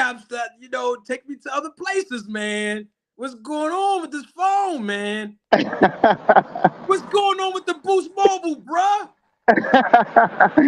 Yeah, I got some virus on my phone, bro. I don't know. You know what it's called on your phone, that virus? It's called Truth. It's called Truth. You got that Truth virus on your phone, bruh. Nah, man, I got to figure out what program's doing this. But go ahead, I got an ask extra me the charger for question. you, bro, if you need it. Is your battery dying, bro? Nah, my battery good. All So right. what's the question? All right. Don't run again. Don't I ain't running. You know I don't don't run run from again, no. bro. You know I don't run from no smoke. Let's go. All right. Quick question. Have you ever heard Terence Crawford say he don't want to fight Spence? Yes, All right. Did he fight Errol Spence? yes, All right. Did you hear Terence Crawford say that he has no interest of being undisputed because he's done it already before? yes, All right. Did he become undisputed again? yes, yes. He did. All right. Did you hear Terence Bud Crawford say that he don't need represent? Oh my gosh, I'm done. I'm done, y'all. Cause somebody else come on up here. I'm hot. I'm hot now. What's going on with this man's phone when I'm trying to air fry? I need a Terence Crawford fan up here now. I need somebody to come up here and help this man out with his phone messing up. What's going? Hey, Chrissy, what's going on with the phone? Hey, Dahlia, what's going on with the phones?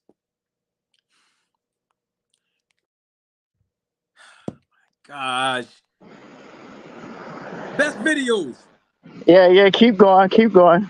I offered you a charger. You didn't need it. Here go another phone, bro. Here, I'm going to give you this phone. Email me your address. I'm going to ship you this phone. This is an iPhone. This is the 14 Pro Max. I got 2 of them. I'm gonna mail you this joint. This is crazy. I can't believe it. I can't believe it. Man, I wanted to ask some questions. He's going to come back up because I know he ain't. I'm just making light of this because I love having fun. But Best Videos is not ducking me. He's not running. He's always on the panel. He's not running. But I just had some questions for him. All right. Best Videos is in the chat. I can't hear I can't see what he's saying. He says, I am. I don't know what you're saying. I am about Terrence. Come on up here, bro. Oh, you're going to restart the phone. All right. All right. So I'm going to tell y'all something real quick while he restarting the phone. I need Terrence Best Videos up here because he is an intelligent guy. He's very intelligent. He's an honest Terence Crawford fan. And I know he's going to tell me the truth when I ask him these questions. Okay? Now, let me tell you about the entertainment value of what I provide on this channel. And some of you are going to laugh about it. This is what I was going to say before uh, Terrence got back on, right? So when I talk about the business aspect of the sport, right, I could talk in a lecturing form. I can do that. But I know that's going to be a little bit too boring for some people because the lecturing style is not as intriguing. It's not as appealing, even though the information that I'm going to provide is valuable, right? So what I have learned to do, and Terrence Best Videos was the recipient of this, and actually he was the origin of how these characters developed. This is why I'm bringing them up because Terrence Best Videos is a part of what I'm about to say. I was on Knockout Boxing 86 TV's channel. I was invited on the channel to debate. I debated the guy you just saw, Terrence Best Videos. In my debate, being very creative, I wanted to bring something different to the debate that's only unique to me, so that the fans of the sport of boxing can be appealed to what what I was trying to say in my points. So what I did was I developed 3 distinct characters. All right, and this happened back, I believe, in February or March.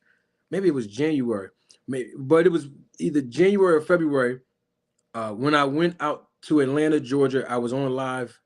I was visiting family, but anyway, I was talking to Terrence Best Videos in the debate, and I brought with me to the debate 3 distinct characters. Some of you may have been over there and remember this. We had 3 rounds, and I had each of my characters that I developed basically provide information to prove my points and illustrate my points in each round, right? So The way I did it, and I do this on YouTube for entertainment purposes, right? And it works. You all are entertained by it. I present information as the professor, as the promoter, and as the preacher. Isn't that interesting? So when I speak on certain things on this podcast and on this channel, you see me interchangeably use these three characters, and they work. And it's entertainment, but I'm able to use those three characters to provide information that you will remember. Okay? Terrence Best Videos is asking for the link again, so I think his phone is working now. Okay? Link is in the chat. I'm trying to pin the link to the top best videos, Terrence Best Videos, but I don't know why it's not letting me on my iPad. So I just sent you the link though.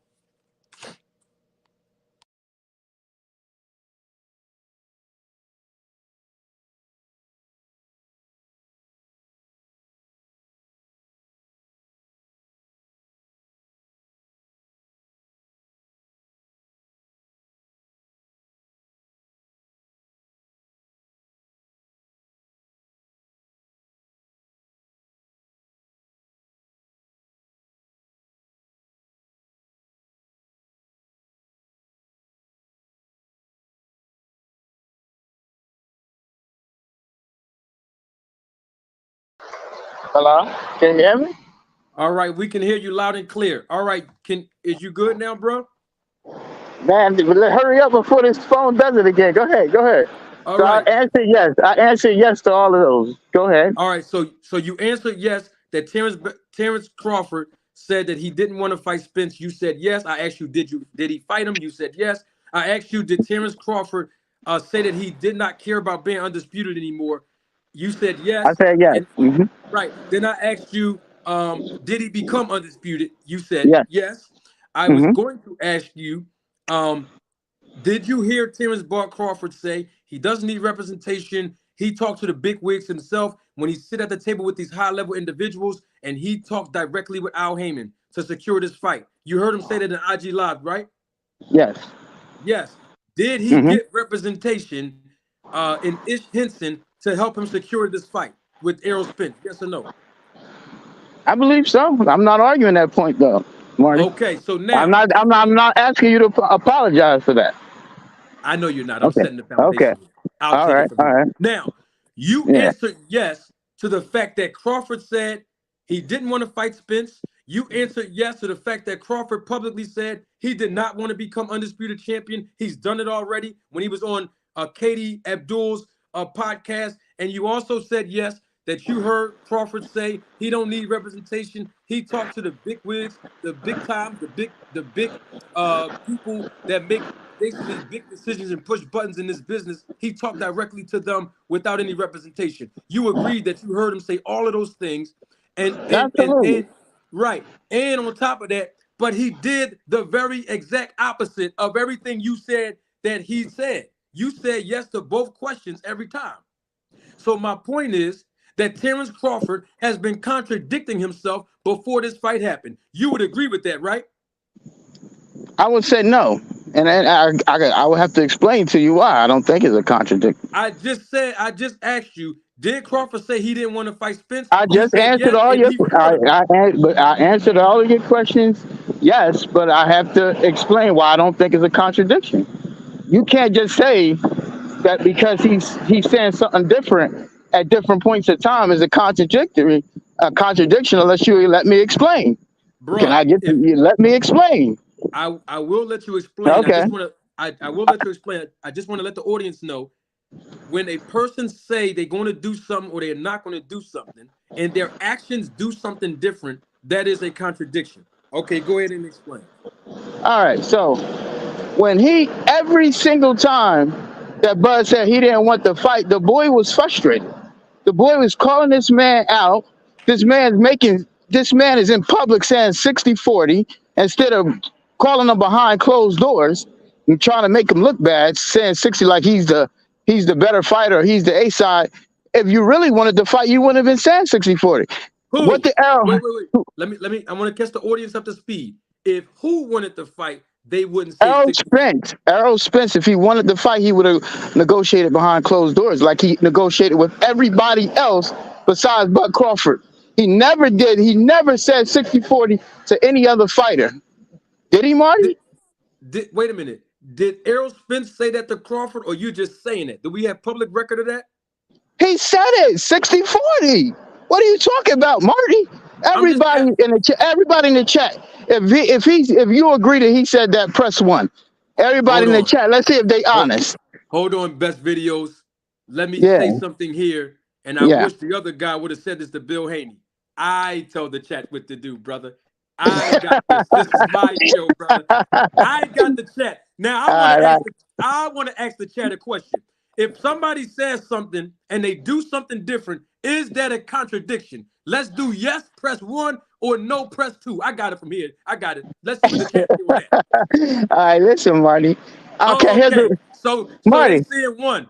All right. So look, best Marty, here's video. a question. Okay, here's a question, Marty. Oh, go So ahead. if a person, I always use an extreme example. So Okay. if a kid is 18 years old and they say, bro, would you sign this contract for $200,000? You'll sign. They might say, yeah, man, that's the most money I ever made. But 10 years later, you might ask them, would you sign that contract for 10 years later? Depending on the situational change, they might say no. Is that a contradiction? So it's all situational based, bro. Well, it's not. Things change, years change, and attitudes change. So it's Okay. not necessarily a contradiction, my bro. That's all I'm saying. When I he got was saying this stuff, he was upset. I He was got you. upset because he didn't think Errol Spence, and this is the same thing Bud fans thought. We thought that this man would never get the Errol fight, and people would not recognize how great he was and just simply say, oh, he never fought anybody. And they're even saying it now, Marty. I Okay. bet you ain't correct any of these guys still saying he ain't fought nobody. Right. Shitting Well, on Earl now. Now they shitting on Earl. They saying he well, still ain't fought nobody. right. Well, that's not my argument. What I want to understand is we've Yeah. heard Crawford say 60-40 for him, right? But that was in response because he was upset with Earl Spence bringing that out into the public. Got you. So, So you so know, sometimes, yeah, but Terrence, you got to be honest, and you are an honest person, so I can ask you this with a straight face. You know good and well that Terence Crawford was not going to be the A side and get a 60-40 split where he gains 60 and Spence get 40 when he can't sell pay-per-views. Even you know that. the point was, bro, you messing with his pride by coming out in public saying that. That's what the point. And he's a prideful dude, bro. Everybody know that. So you're not going to just try to shit on him. Oh, I'm 60-40. Then he took that as him disrespecting him. So I Bud got you. don't tolerate How, that shit. You how do you know, know that he? How do you know that Crawford took that as disrespect? How do you know that? because he said, what did Crawford respond? I'm this. I'm undisputed in another weight class. The fighter of the year. He came back with all his accolades saying, look, who is this guy? This guy has done nothing. And you the A side? You kidding me? Now, like I agree with you, Marty, is whoever putting the butts in seats. But if you really want to fight, you don't want to try to disrespect another man. You want All right. to talk behind closed doors and get the fight done. All But right. what did that So man say? He had a 5-year duck plan. How many times do I have to say it? When Bud went up to him, he said, "No, I'm fighting Thurman. I'm fighting this guy. I'm fighting that. Oh yeah, he got a belt too. I So that got you. meant he ain't want to fight. I So got you. I just can't understand why y'all kept saying that Bud's scared of this guy. He never Okay. was. I got you. Never. I Never. got you. I got you. So I never said he was scared of him, but I understand your point though. So you're saying because Spence was telling Crawford to make certain concessions, that was the indication that he didn't want to fight, correct? Exactly, because he wouldn't do that. When Jeff Horn had that belt, I I guarantee got you, you. he would have I said, just "Let's want to get yes. this on. Let's get it on." Okay, I'm I sorry. just Go ahead. no, it's all Yeah, right, go brother. ahead. You didn't know. You didn't know. I just want a yes or no. You said exactly. That means yes. What was the question? Let me just make sure I heard that correctly. Go ahead. Because Spence was asking Crawford for these concessions, that was an indication that Spence really didn't want the fight, right? That's what you're Let saying, me right? explain. Because he never asked anybody. So you I came out got of you. character. Yeah, I go ahead. got you. You So never that did means he that to didn't want it. anybody else. Yes. I got So you. one can logically conclude that something's different about this guy. But go ahead. All right. I'm glad you said that. Because we know, as much as you do, Terrence Best videos, that Terrence Bud Crawford asked for a lot of concessions for this fight with him and Spence, even the coin toss. You agree with that, don't you? That is correct. All right, then. So why isn't the rules applied the same way when Errol Spence asked for these concessions? He didn't want the fight, but then when Crawford asked for all these extra concessions, you saying that how convenient for the phone to keep messing up. How convenient. Aaron H. Muhammad, I was going to ask him your question, and I still am. How convenient is it for that phone to just keep on messing up? Woo-wee.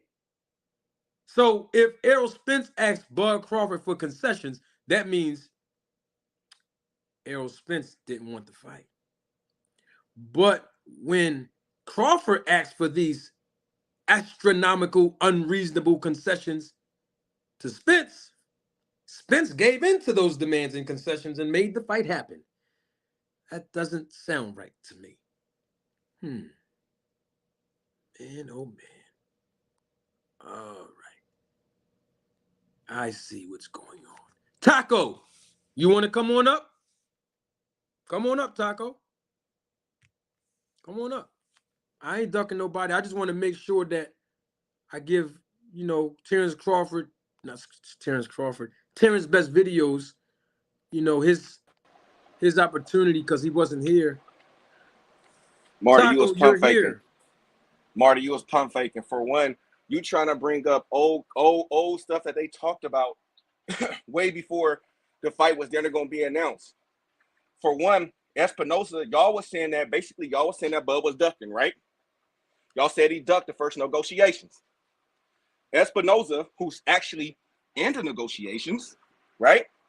The guy who is in there, who is talking to Bud, not who is getting sources and secondhand information from, the person that's in there, said that Bud Crawford wasn't ducking, Earl Spence wasn't ducking. Now that's the facts. That is the cold hard facts, and you can't dispute that. So you should apologize for one. That's one point. The second point, to come up here and make the excuses that Bud Crawford was on snack and all this extra stuff, and his performances look different. To me, if you think his performances look different, to me that goes to show to me that you haven't really been watching him, because you can't tell me that his speed didn't look different. You can't tell me that his feet movement looked different. He always had quick feet. Y'all think he didn't have defense. That's y'all opinion of what Terence Crawford didn't have. That's not a fact. Opinion is not a fact. So just with that alone, and I could go into more, just with those alone, to basically try to accuse a man for being on PEDs, that's the reason why he won the fight, instead of saying that Earl Spence just lost the fight. Then y'all want to say Earl Spence looks different. Where is the evidence? Where can I look at? Where's the data that shows me that he looked different besides looking at a video? Because if y'all want to go by the way the person looked, we might as well take what that doctor said on face value then. We might as well take that as facts, because y'all can't sit up here and just look at somebody and say that, hey, he looked at this way, he looked at that way, and this is what's up. All right. So, yeah. May I respond to some of the stuff you said, Taco? Thank you. I want to make sure that. Let me make sure I'm clear. I have never publicly accused Terence Crawford of being on PEDs. That is not the truth. Now, when you said something about snack, it is not an opinion. Victor Conti is the strength and conditioning coach and have a program called Snack that Terence Bud Crawford is evidently a part of, based on him working in the gym, based on them advertising him, based on we see Crawford in Conti's gym working out. Now, you said something about Crawford looking the same and not looking different against David Evanesian. We know that Terence Crawford knocked David Evanesian out cold with one punch, whether it be from a combination or not. My question to you, Taco, as a Crawford fan, is just yes or no. Did you ever see Crawford knock anyone out in the welterweight division with one punch? When I say knockout, I don't mean TKO, where the referee stopped the bout. I'm talking about knocked out cold, where his opponent is unconscious. Yes or no? No, but he has before. Okay. Okay, great. So I appreciate that. So he has not. You haven't seen it. None of us have seen it. So because we Not haven't at seen it, welterweight. Let's just be specific. At welterweight, I not in was his career, because he did have those in his career. Taco. I said in the welterweight division. I didn't say in his whole career. I said in the welterweight division. So because he's never done this in the welterweight division, this is something that looks different in that fight with David Evanesian. Now you talked about Steven Espinosa. Steven Espinosa, based on what you said, that is true. However, I can roll the tape. I gotta find it. I will roll the tape when Steven Espinosa did an interview, and this is the most recent one before the fight even happened, where he said that Terence Crawford himself was being very difficult in the negotiations. Steven Espinosa said that. Now, when it comes down to Errol Spence looking different, you claim that Spence did not look different. Cool. That's your opinion. You said, what evidence can we show? The evidence that we can show as not just Spence fans or me or you as a Crawford fan is what we see in these fights over and over again. Their styles in these fights, both Crawford and Spence. Spence, you are basically saying that Spence looked the same in all of his fights. So my question remains, and I asked this question yesterday, I believe, or the day before yesterday. If Spence looked the same to you, and if Spence looked the same, let's say in the Danny Garcia fight after his car accident, then why did, in your opinion as a fan, why did Terence Crawford need to adjust his strength and conditioning to go over with Victor Conte before he fought Sean Porter? I'm not in Buzz camp. I can't answer really that. I have no facts or basis. Only thing I can give my opinion. Maybe it was a money grab. I don't know if he's getting if Victor Conte is giving him a percentage to put his brand on his shorts. I don't know. It could be that. Do I know if Bud Crawford on that? I don't know. I don't know if he's getting. None of us. I can't say for a fact that he is. I can't. It could have been he was just doing promotion there to act like he was, but he wasn't. You know how people normally just do commercials. It could be, people that do commercials don't necessarily eat McDonald's or eat stuff, but they in a commercial. So we don't. I don't know if that's a fact. I can't say. But okay, to say that just because he knocked one person out cold. Okay, he knocked Evanesian out cold, but everybody else he did it. He still got TKOs against everybody else. So to say that because he knocked David Evanesian out in one fight, but then he TKO'd Spence, that doesn't make no sense to me. It would have been if he would have knocked out Earl Spence cold, then we would have had some legs, some grounds to stand on and say like, wait a minute, he knocked out Spence cold. And the plus to say about the Earl Spence looked different, a lot of Spence fans say Earl Spence looked good in the first round. So how's it that it could be that he looked good in the first round, but then he teared it off? You see what I mean? So he looked at the same way he did in Ugas. It's just that Bud was able to exploit what he didn't work on in camp. He thought that he was going to be able to break Spence. Bud. That's like y'all was thinking. Y'all was thinking that Bud was going to break. Y'all didn't give hardly no Spence fans gave hardly any boxing knowledge to say how Spence was going to beat Bud. Besides, he was going to break him, and he was going to knock him out, and he's going to outlast him. He's going to go to the body. I kept telling people he's going to use his foot movement, the counter punches, the punches you don't see coming is going to get you. It's going to catch up to you, and how Spence going to be able to handle it. We were telling people about his power.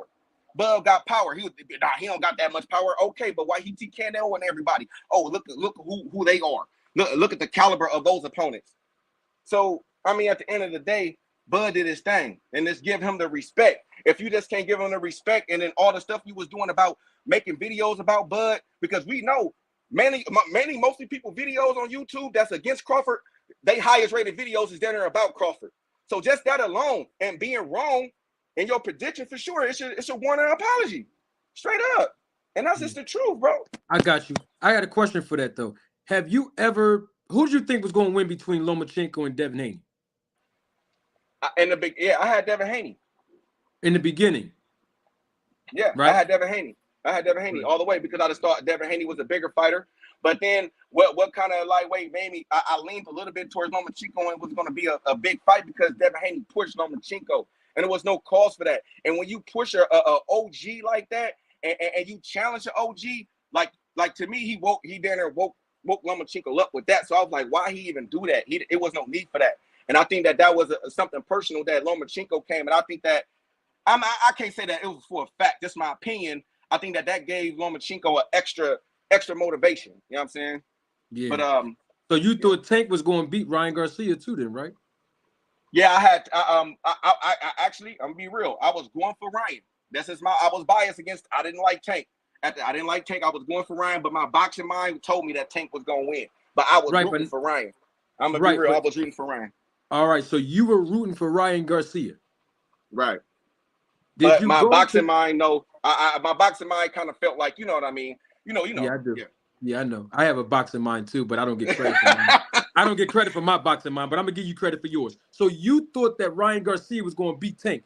Did you reach out to Tank Davis and apologize to that man? I did. Just a yes or no. It's just a yes or no. I didn't reach out to Tank Davis because I don't have no I don't have no contact to Tank Davis. But what I did on the channel I be on, I came on that same night and said I was wrong, and Tank Davis proved me wrong. Did you apologize to the man? Hey, no, I did not, because I'm not making videos about the man every day. I'm not getting no money off the man making videos and making captions, nipping in the bud. I'm not doing that though. That's the difference. Listen, it don't make no difference. You publicly said that Ryan Garcia was going to beat Tank Davis. You were wrong, and you didn't apologize to Tank Davis, bro. I said I was wrong. How am I apologizing to Tank Davis in front of his face? That doesn't make any sense. Bruh, I don't have Terence Crawford contact information either, but you still want me to apologize. Hey, did you say you was wrong? Did you say you was wrong? No. See, then to me, why do I have to say I was wrong? Hold on for a minute. Was you wrong in your prediction? Hold on for a minute. Was you wrong in your prediction? Relax, I got you. Why do I have to say I was wrong when I'm the same guy that told Crawford what he had to do to beat Spence on this channel? You could say you told him, but just because you told him doesn't mean he took your opinion or just took it and ran with it. No, I'm not talking about because of you. But wait, you can't take I'm not credit saying for it's what because Crawford of me. did, though. That's what you sound like you're doing. Taco, I know. No, that's how you're interpreting. That's not how I'm saying. Like I'm saying. No, you basically trying to justify because you told Terence Crawford. You justifying that I don't have to apologize because I told Terence Crawford what to do. So you justifying what you said because you said it to his face and you said it to him. So you trying to justify. That's why you don't owe him an apology. No, I'm not. Let me explain it to you so that you won't assume. In the sport of boxing, nobody on YouTube picks somebody to win, and the person that they pick to win actually loses, and then we go to this fighter and say, I'm sorry, I had you losing this fight. I'm sorry, I had you losing, and I was wrong. We never do that in boxing before this Crawford and Spence fight, and you know it. I haven't found not too many people apologize to Benavidez when they thought Caleb Plant was going to beat him. So my thing is, how come when it comes to Crawford, everybody owe that man an apology? We are all fans of boxing, and we all make predictions and have our own opinions. Since when do we have to apologize? Hold on, Talk. When do we have to apologize for having our own opinions, bro? You don't have to apologize, but at least you can admit when you was wrong. I mean, you could be a bigger man. You could be a man. You could be a man and say, you know what? I was wrong. Terence Crawford was a ducky. You know what? I was wrong. Espinosa, who was in the business, who was there in the negotiations, came out and said Terence Crawford was a ducky. I was wrong. You could say, hey, my prediction wasn't right. I thought that Earl Spence was going to win. He didn't win. I was wrong. That's a form of apology right there. That's it within itself. Right. Now, if that is true of what you're saying, I got him now. If it's true of what you are saying, that I have to publicly come out and say, I was wrong for this. I was wrong when I said that. I was wrong when I said this about Bud. Then how come I can't get the credit When I say I was right about telling him what he had to do in this fight to win, I was right about telling him what he had to do in the negotiations to secure this fight. How come you guys can't give me the same credit and keep that same energy for acknowledging that I was right, but you want me to equally say I'm wrong? Bro, Please help me understand that. I came on here and told you a lot. The last couple of times you saw me on, well, the one time I came on here, I gave you a credit that said you was right. I did do About that. what? About the business. Remember, you must don't remember me. I came on here before. It was my first time on here about 2 weeks ago. I came on here before, maybe 3 weeks. And before it said that about the business or whatever, I felt like some of the stuff that you were saying was right. I had agreed with you on that. But when you feel like you're right, but you gotta admit when you're wrong. That's a part of being a man. To me, I'm not wrong though. If you but hold on, wait a minute. If you said that Terence Crawford was ducking, then you was wrong.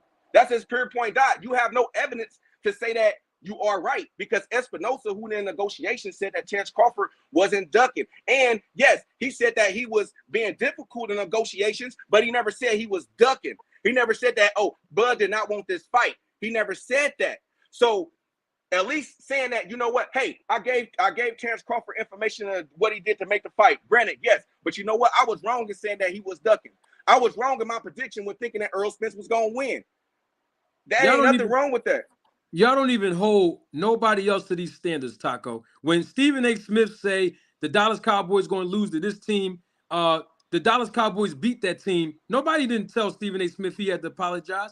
How come when it comes to Crawford, everybody make opinions and predictions, bro? Yes, they and do on the guess what? networks. Hold on, Taco. Hold on. And guess what? You've heard me say time and time again that I'm not an in-ring performance expert. You've heard me say that. Yes, they do though. They do get on ESPN. They do get on. No, I'm talking about on YouTube. About the No, Dallas. on YouTube. Yeah. On YouTube, when it comes to the sport of boxing, no, nobody don't. No, Bro, nobody don't. Stephen A. Smith about Terence Crawford, about him saying that he should retire. They was just saying that he was wrong about that on YouTube. I'm talking about multiple people saying on videos.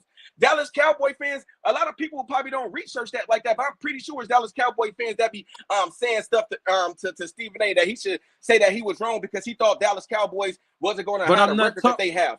What I'm saying is, even Stephen A. Smith though come on and say he was wrong, and I mean when he was wrong as a man. You feel me? So I wasn't wrong though. that you was Can wrong, I say something? Like, there's nothing wrong with that. Go ahead, Taco. Rachel. I think like the thing is that what we're arguing about is fact. Was, you know, if Marty was saying that Spence was going to beat Bud, was he wrong? Yes, he was wrong in the way that he picked. But does he have to apologize for his opinion on his prediction when that's based on opinion? Predictions are based on opinion. That doesn't mean that you have to apologize, and apologize meaning encompassing I'm sorry, encompassing pity for the reason why you picked it. There is no pity in this game when you get a prediction. Right, and I just said maybe not an apology. See, that's what I'm saying. I just said maybe not an apology. I just said that. Maybe just to admit that you was wrong. I'm not finna say that, oh, you got to go tell Terence Crawford you sorry for picking against him, for sorry you ducking. Okay, I get that. But damn, admitting that you wrong, that, hey, I got the prediction wrong. Hey, I thought that he was ducking, but he wasn't. He made the fight. Espinosa said that he wasn't ducking. Hey, I was wrong in that. What is the problem with that? No, what I'm saying is Terence Crawford showed each and every last one of us with his behavior patterns. See, I'm looking at what the man does with his actions and what he says with his words. And as I just pointed out with Terrence's best videos, and we all know this to be a fact, that Terence Crawford's words and his actions were not consistent with each other throughout the duration of this entire process for a whole entire year. You know it, I know it, everyone knows it. We're glad that he got Earl though. But I'm not talking about Earl. You ain't asking me to apologize to Earl. So that's why we just sticking on Crawford. So what I'm saying is, bro, his actions and his words did not match up.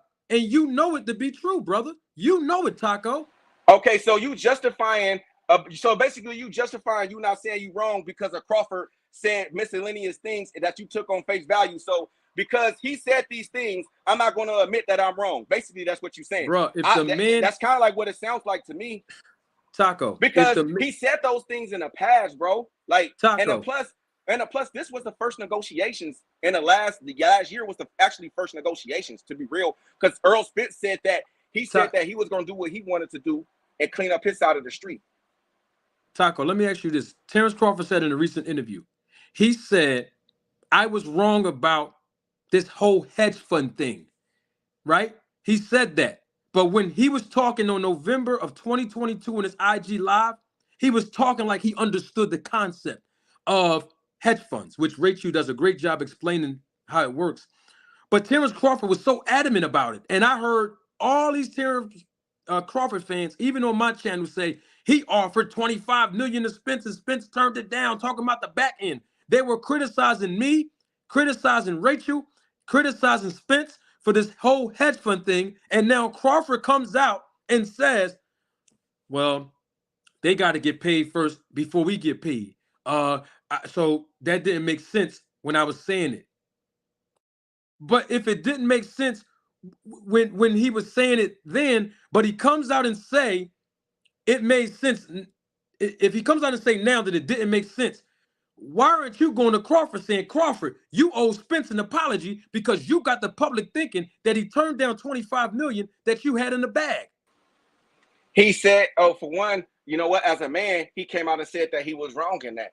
So I give him kudos and credit for that. Spence? So I give him kudos and credit for that. I do too. But why didn't he apologize? Bud Crawford can't control the fans and what the fans do. And neither can I. You know what? I would come out here and say that I was wrong because I was one of the people that was using that hedge fund. I would say that I was wrong in that because I was saying that, hey, why not take that money? I didn't understand the hedge fund, but I'm like, hey, looking at the money, I'm like, hey, why not? I was wrong in that. I should. And Bud Crawford came out and said that he was wrong. And what was the particulars about it? So I was using that against him. Hey, Earl Spence, my bad, bro. My bad. It ain't nothing against you. I make everybody feel better. But I'm just saying, I was wrong. I'm wrong.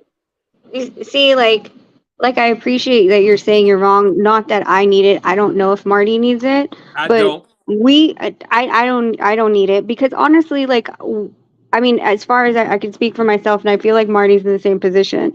We've just been like, honestly, the money and the creativeness of YouTube isn't life changing. It's something that we're doing because we're passionate about boxing and we're trying to educate the public on things that they might not know. I would assume because of my career that people understand what a hedge fund is. I don't know that you don't, or any other people watching this channel or any other channels that was following the same narrative. But I'm not pouting my chest going over here being like, hey, y'all owe me a damn apology just because you guys didn't understand it and I was giving you knowledge. Because at the end of the day, that's not why I'm here. So I think it's weird to me because I think it was an amazing fight. And me and Marty would go back and forth because I had Bud, even though on the business side I don't agree with how Bud does his things. But at the end of the day, like, apology or not, it for me it's kind of silly because none of us are making money off of them fighting. Like, them making the fight was a win for boxing altogether. So like saying hey and nitpicking and being like, hey, you said this and you should apologize. Like, we could go back and forth all night and be like, well, you said this. You said BLK was the next thing. And you brought everybody over there saying that it's going to be. Where is it now? Well, you said Showtime was going to fall through the cracks and that they were going to go under and PBC is going to go under. And where are we at now? Us doing that does not progress the knowledge within boxing and showing how these things do progress and how things behind the scenes can and will grow within the sport. It's like I said, like, for me, I'm just here to offer my experience and what I know to be true. I get you. But see, it's a little, and I get you. And y'all right. Yeah, y'all should have to come out and just apologize for that. I would agree with that. Okay. But my thing is this. After you said that you was rooting for Spence, and then your next videos is almost making excuses on why this person looked different, on why that person looked different, instead of just saying, you know what, Terence Crawford is a bad MFer. Man, maybe, you know what, maybe I was wrong in my assessment about his power. Maybe I was wrong in my assessment about his skills. You know what I'm saying? Like maybe I was wrong. Instead of just making up these excuses, saying that, oh, how Earl Spence looked at, do he look at different, and all these extra excuses. So when all that stuff happens, of course, it's gonna make some fans, not all fans, because I don't want to lump up everybody, but it's gonna make some fans look like, bro, hold on, you was doing all this. They felt like you was doing all this negative stuff and all this negative talk hold on, why you can't come out and apologize? I think that's where it's at with some of these fans. I don't get that, but yeah, you shouldn't have to come out and just apologize. I don't know about that, but saying you wrong, I'm with that. If you wrong, you wrong. There's nothing wrong with saying, hey, I was wrong. You know what I'm saying? Because you can't be right all the time. Right. Even in business, you're not going to be right all the time. I got you. But the thing about it is, it's not my responsibility to give reassurance to Terrence Bud Crawford fans. So if I say something and you misinterpret it as hating, that ain't got nothing to do with me. All I'm saying is, just like Rachel said, I am providing the perspective of the business of boxing. I don't make no big money. I don't know where y'all get that from, but y'all talking about my videos about Crawford. You know what's interesting about that? You haven't acknowledged the piece. You have. I agree with you that you said you came on the panel and you have. 95% of Terrence Bud Crawford fans skip over the information that I say in my videos that was righteously recommending Terence Crawford to do all of the blueprint that of what he did, and no one ever says, you know what?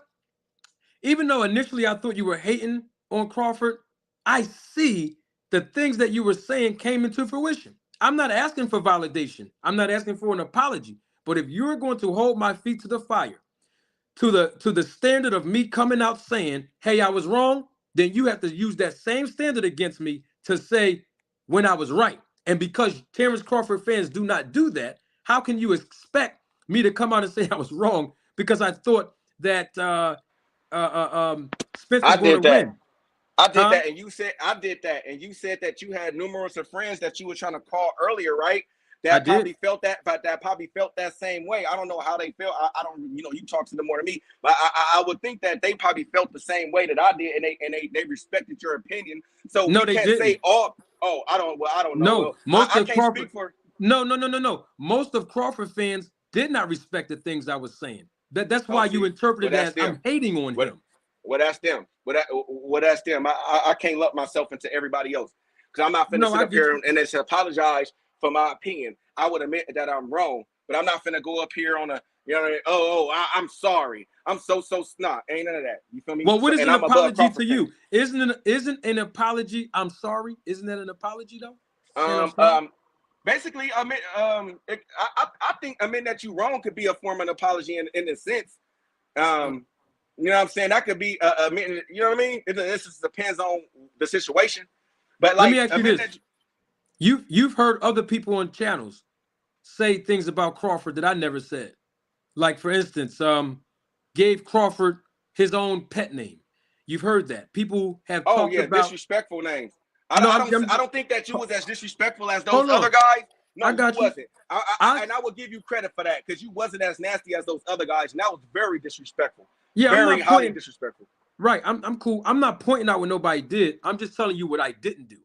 In fact, when someone was in my chat disrespecting Terrence Crawford's mother, I scolded them and actually got them blocked and banned from this channel. There's no hate in my heart for nobody. The bottom line is I was not wrong about anything. See, when I apologize, I will say I'm sorry. But I was not wrong because I said I think Errol Spence is going to win because I gave everybody the reasons why I thought Spence was going to win. I gave everybody what Crawford had to do in this fight to win. He did that. Fine. I gave him the credit. I gave the man the credit. But what I'm saying is, why don't the same standards be held to me that they're held to everybody else? And that's the reason. The reason why is because people will say, all of your content is about Crawford. But you won't acknowledge the fact that most of my content about Crawford is after Crawford did something.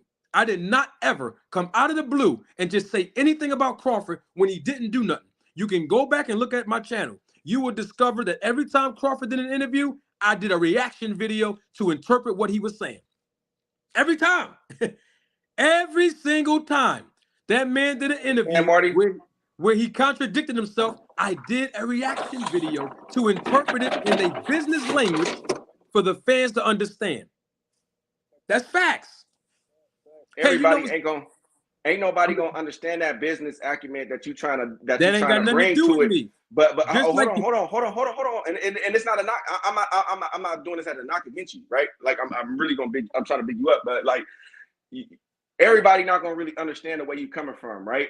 What I think what happened with you you got lumped in with the other guys that was already doing the stuff with Terence Crawford. You see what I mean? So it didn't even matter if it's because I look at some of your captions, you never really disrespected Bud or called him out of his name. The only thing you did was say nip it in the bud, and you right about that. You 100 with that. So you just got lumped up with the other EJ fanboys. You see what I mean? So I think that's where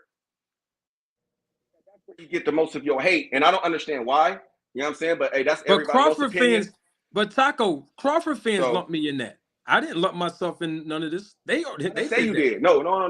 I ain't saying you did. That's all. I ain't saying you did it. I'm saying that that's what they are doing. They are lumping you in with everybody else that was being disrespectful to Crawford for all the many years and slandering his name. So when you come out with a nip it in a bud, they seeing it as, I'm not saying me, right? I'm just saying that I'm just looking at it from their lenses. They seeing it as you hating. When you make a video about the business, they see it as you hating. You with those guys. To me, that's the only reason. That's the only way I could think of why they thinking. Because other than that, I don't understand it. I got you, Taco. You just confused me for a few seconds. You said you're interpreting what they were saying and why they were saying it, and they lumping me in. They feel the way about you. Why they feel that way about you? Because I think they lumping you in. They lumping you in with everybody else that was being disrespectful.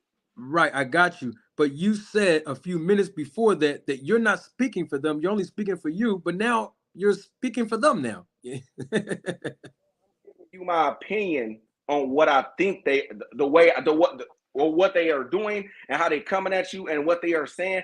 I'm giving you my opinion on why they think that way of you. That's just my opinion. Other than that, I don't know why. But if you're talking about the business, and like you said, Terence Crawford needed representation, which he did need it, and he got. I mean, I don't see nothing wrong with that. There's nothing wrong with that, right? But when you say he's ducking, right? You did. Did you say he was ducking? Nah, not 100% for sure. If you said that, I ain't gonna say you said that because I believe you did, but I can't say it was a fact. But if you did say he was ducking, to me, it don't warrant an apology, but it just warrant I'm wrong. And the petition, I'm wrong. That's it. It ain't, hey, I'm sorry, Bud Crawford. I'm sorry that I made these videos. No, none of that shit, bro. I was just wrong. That's it. That would suffice for me, bro. All that extra, you gotta apologize and all that extra stuff. Nah, I don't agree with. You know what I mean? But just saying I'm wrong, I mean, as men, we can admit when we wrong. There's nothing wrong with that because that's what I teach my kids. You know, when you wrong, you wrong. You know what I'm saying? Yeah, and admit to that. I teach my kids the same thing, but the difference is I'm not wrong. So that's the only difference. I'm not wrong. You did. You said I'm not wrong, bro. You said Earl Spence was going. You said Earl Spence was going to win. You got that wrong. You was wrong in that prediction, right? Okay, and you said that Ryan Garcia was going to beat Tank, and you was wrong. What difference do it make? Man, hey, I was wrong in my prediction. I don't know if you said that. Did you say that? What was that? I was wrong in my prediction. Did you ever say that? Did I say that? You were going in and out. Say that again. Hold on.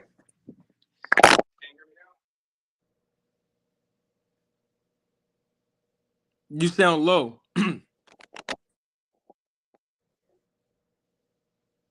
Hello? Hello? Damn it. Hello?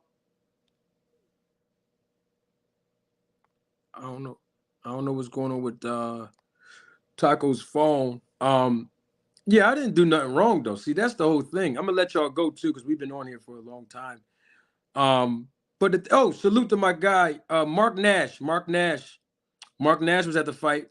Mark Nash was there. I was sitting right next to Mark Nash, who hyped the crowd up at the weigh-in.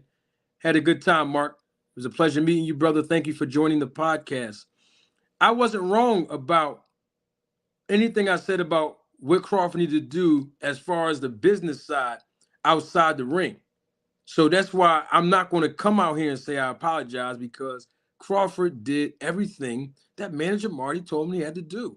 And I never even talked to Crawford, never talked to nobody in his camp, never made no references to, I don't know nobody in his camp. I was just talking because I know the business of boxing, and I understand in these situations where ego can get in the way when there's a lot of money on the table, you know, with both guys. So that's why I was telling Crawford, do this, do that, do this, do that, do this, do that.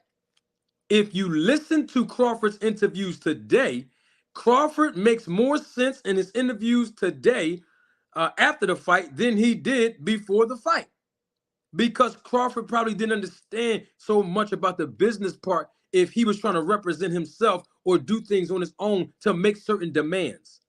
And so he was in interviews contradicting himself. That's not a knock on Bud. That's just the facts. And I believe it was because of his lack of understanding.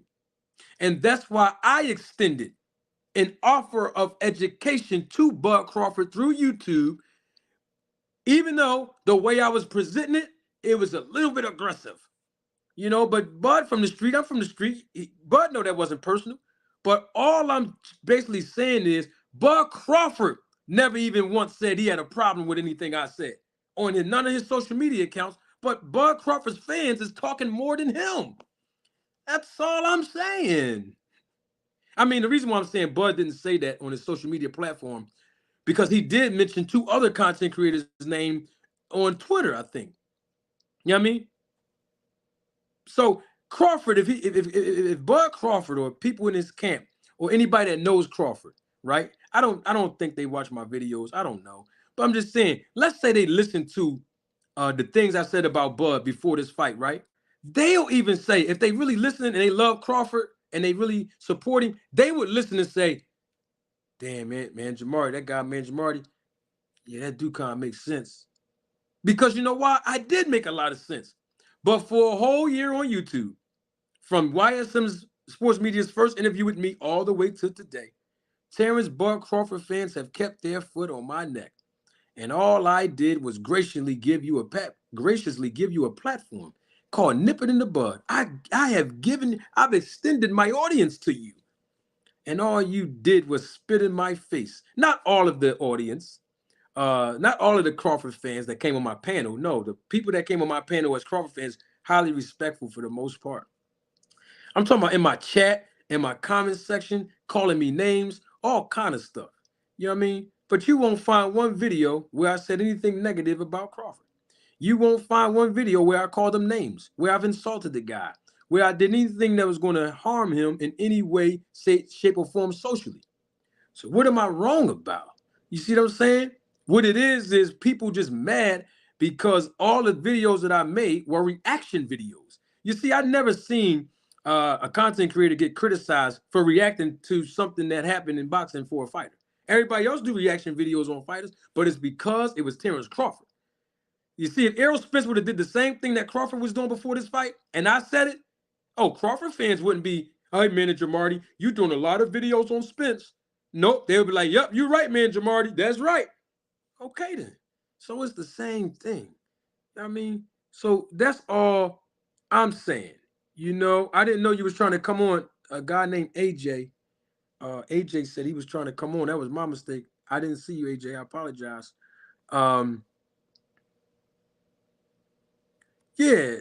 Let's see what Mark Nash had to say about me and his interpretation when he met me. Mark Nash said, me and Marty hung out. I had Bud, he has Spence. That's true. He had 0 problems personally. People are too emotional over these fighters.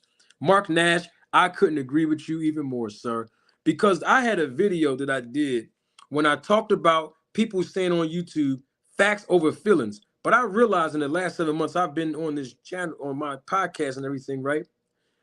It's not facts over feelings. For some people, it's fighters over facts. You see, when Devin Haney did that, right? Remember when Devin Haney was doing the same thing that Crawford was doing? Everybody was criticizing Crawford, right? I stood up for Crawford and said, hold on for a minute. Devin Haney doing the same thing Crawford did. And nobody didn't want to criticize Devin. And I'm not saying we should criticize Devin. What I'm saying is everybody should get the same treatment when they do the same thing. Okay? Now, somebody's going to make a reference of me saying about Crawford's power. I never said anything about his power. I just said when Tyson Fury put that dent in Wilder's head, YouTube was up in arms about it. Insulting Tyson Fury, they said he was cheating. When he hit Deontay Wilder's head all them times, and then Deontay had a little dent in his right here. I put a thumbnail up where, Spence had a little dent in his head. In that Crawford fight. Nobody wanted to criticize that. So what I'm saying is we got to hold the same standard for everybody. Y'all want like this guy Taco. I appreciate his perspective. I respect it. You know what I mean? That's why I let him on. But the thing is, he chose Ryan Garcia to beat Tank. But he didn't reach out to Tank Davis on Instagram and say, Tank, I had you losing this fight, bro. I apologize. I was wrong. But yet, him and everybody else want me to come out and say I was wrong. Spence lost. I was wrong. Why do I have to do that? We don't do that to no other fighters. Some of y'all chose Lomachenko to beat Devin Haney. I didn't say, yo, I'm offering y'all my platform. I want y'all to come up here and say that because y'all thought Devin Haney was going to lose, to say y'all was wrong and y'all apologize. We don't never do that on YouTube. Now, well, maybe y'all was doing that before I got on here. But since I've been on here last 7 months on YouTube, I haven't seen nobody else, and I'm talking about content creator or fan of boxing or a combination of both, come out and say, I apologize. I picked this fighter to win and he lost. Where they do that at? We don't even do that in other sports. We're only trying to paint the narrative now because Crawford won. Had Crawford lost this fight, most Crawford fans wouldn't even be out here doing all this cheerleading. That's a fact. You understand? And we know that to be true. But all I'm just saying is, when you got a guy that lose a fight, he lost. When you have a woman that lose a fight, she lost. It is what it is. Nobody ain't got to apologize for their opinion. Nobody have to apologize for their perspective.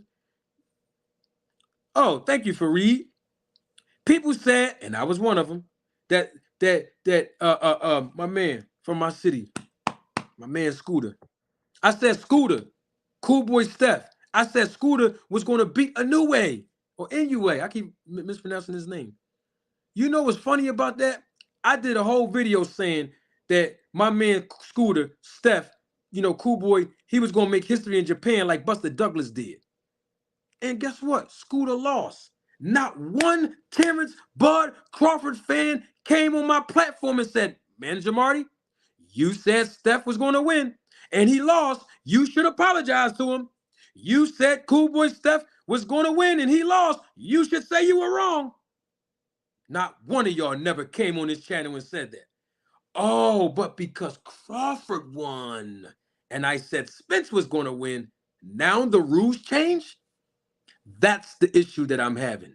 The hypocrisy. The hypocrisy of this thing. Rachel, what's going on, Rachel? Glad to have you back. Yeah, sorry, my bad. I did want to say something. I totally forgot about it. And it wasn't like Taco. I honestly can't remember who said it, but I had heard it like someone passed it to me from a different channel.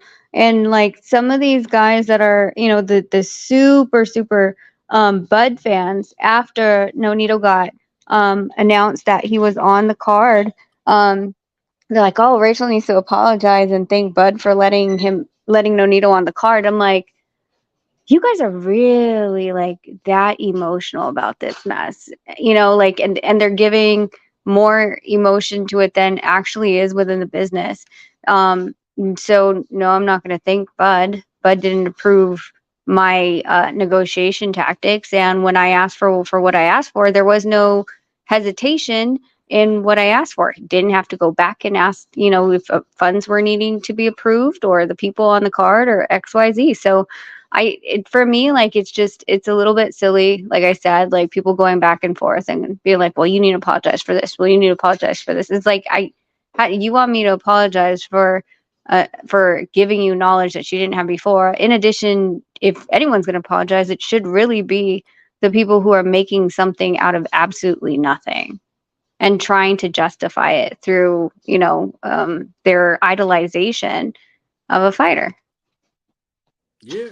And a fighter that they agreed to on this panel several times on Nip It in the Bud and even tonight, that Crawford has contradicted himself a lot of times before this fight happened. They agreed to that. They said that is true. He did.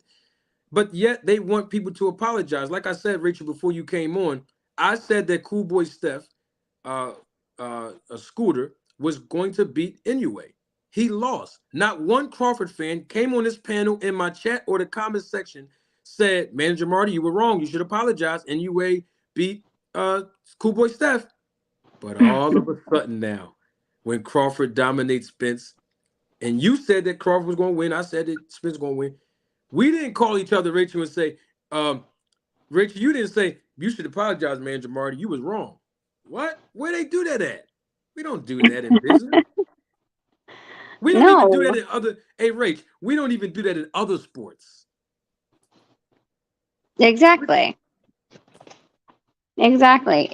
I literally don't know where this is all come from. Like literally, I think there are fans of each side that are extremists.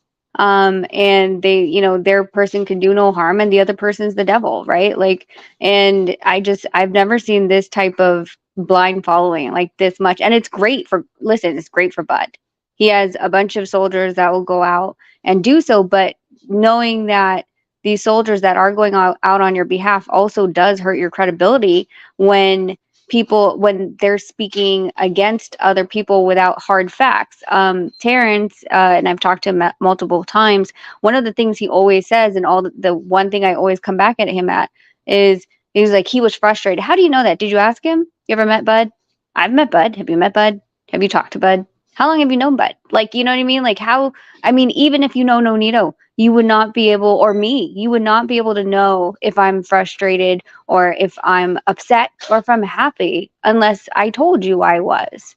Everything else would be an assumption. So Definitely. it's interesting that they create this storyline that almost it like I said, it hurts the image of the fighters because there's a lot of people that are like, hey, I like Bud, but his supporters are just, freaking out in left field and you can't get them back. You can't have a discussion. I'm not saying all, but a lot of the ones that do come up to chat is a little bit more emotionally charged than other people. Like instead of sticking to the actual situation and what's laid out in front of us as evidence or from what has happened in the past interviews or news articles and clippings and things like that. They're basing it off of emotion. And you can see that every time because they get really, really emotionally charged and start, going personal and raising their voice, hanging up on, oh, I'm talking about Rick Glacier. Sorry. I'm talking about, um, Yeah.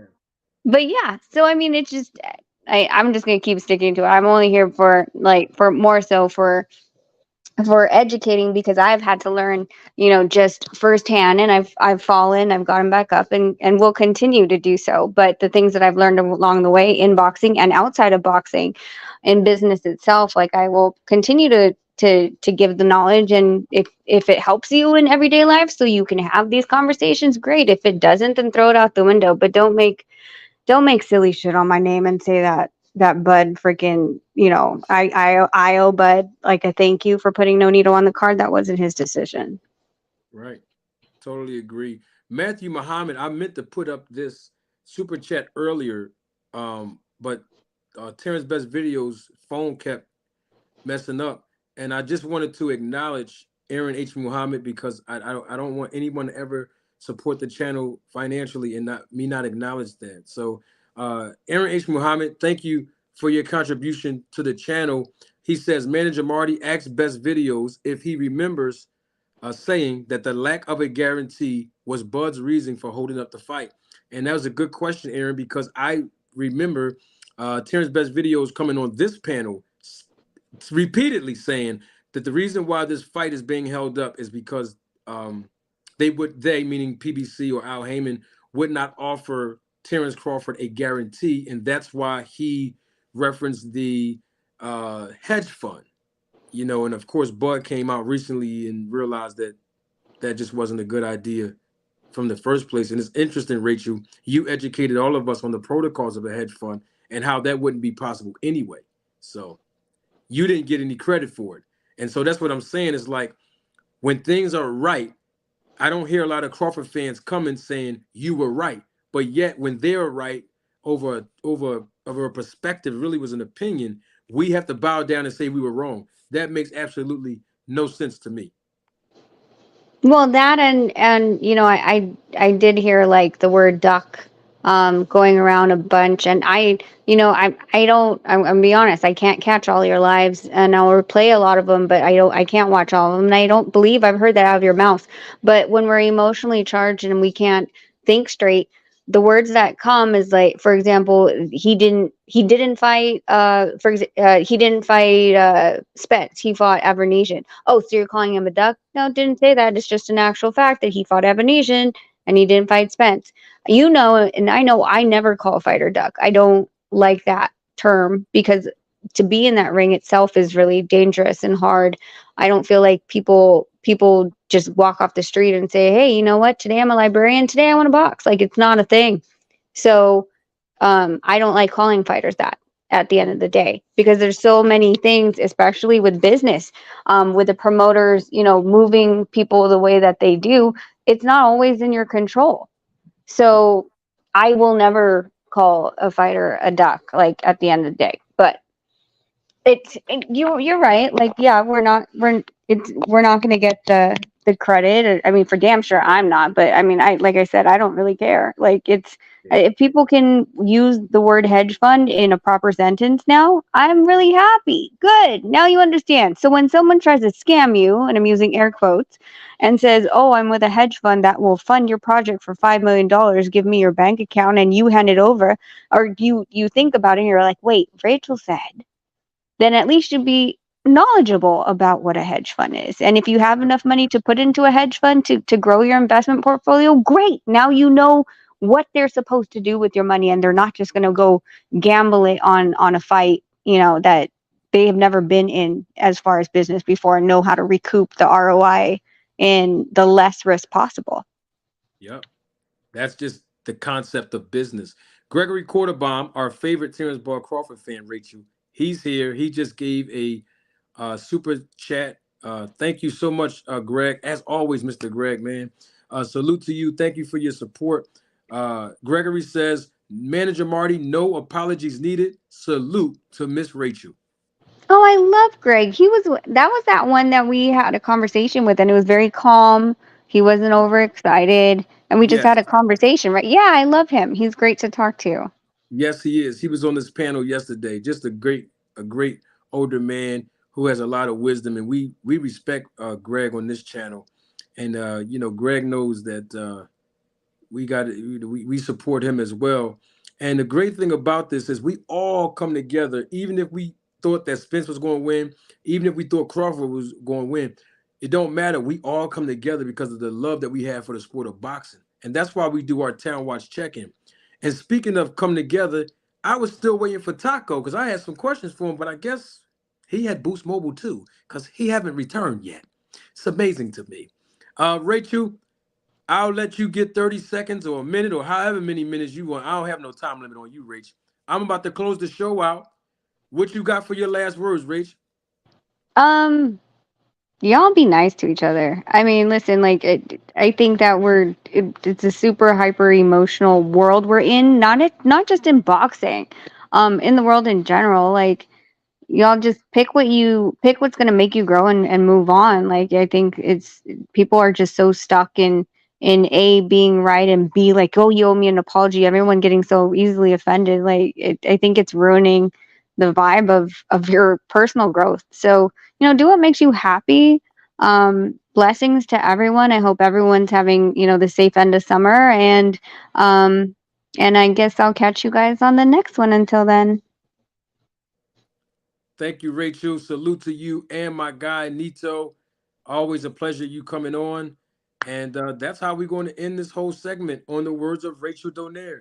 I'm Manager Marty. We will be back here tomorrow. But before we go, we have one last super chat. Hey, Terrell, thank you so much, man. Hey, I wanted to say this to Terrell before I give him his flowers on this. Um, Terrell, I went back and watched some of the when you was on the panel the other day, because I took a piece of it and I put it back out there to the public. And I was looking at your facial expressions and how you was laughing.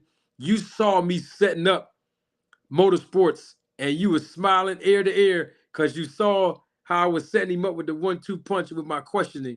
And I figured you realized what be going on when Manager Marty have people on the panel, man. So I appreciate your support. Terrell Barnes, thank you for your contribution. Terrell says, peace, family. Hey, I missed the first live panel. Yeah, you did, but guess what? Terrell, come on back tomorrow. I don't have the time frame just yet, but I'm going to also give y'all enough notice because, like I said, as long as my schedule permits it, I'm going to keep coming on here, producing live content. Salute to Mark Nash. Y'all go support Mark Nash. He got good content. If you haven't saluted him or subscribed to his channel already, we appreciate him. Please go and subscribe to Beyond the Ring with Rachel and Nonito. Go subscribe to their channel, have great content. I'm not sure if I'm missing the content creator, if there was one in the chat. If I did, I apologize. But the bottom line is we come here to support each other, and I'm glad that we got this out the way. I'm waiting for some phone calls from 3 or 4 guys that I called, and I want to see why I owe Crawford an apology from their opinion and their perspective. And the bottom line is we got our questions answered tonight. And so join us live again tomorrow.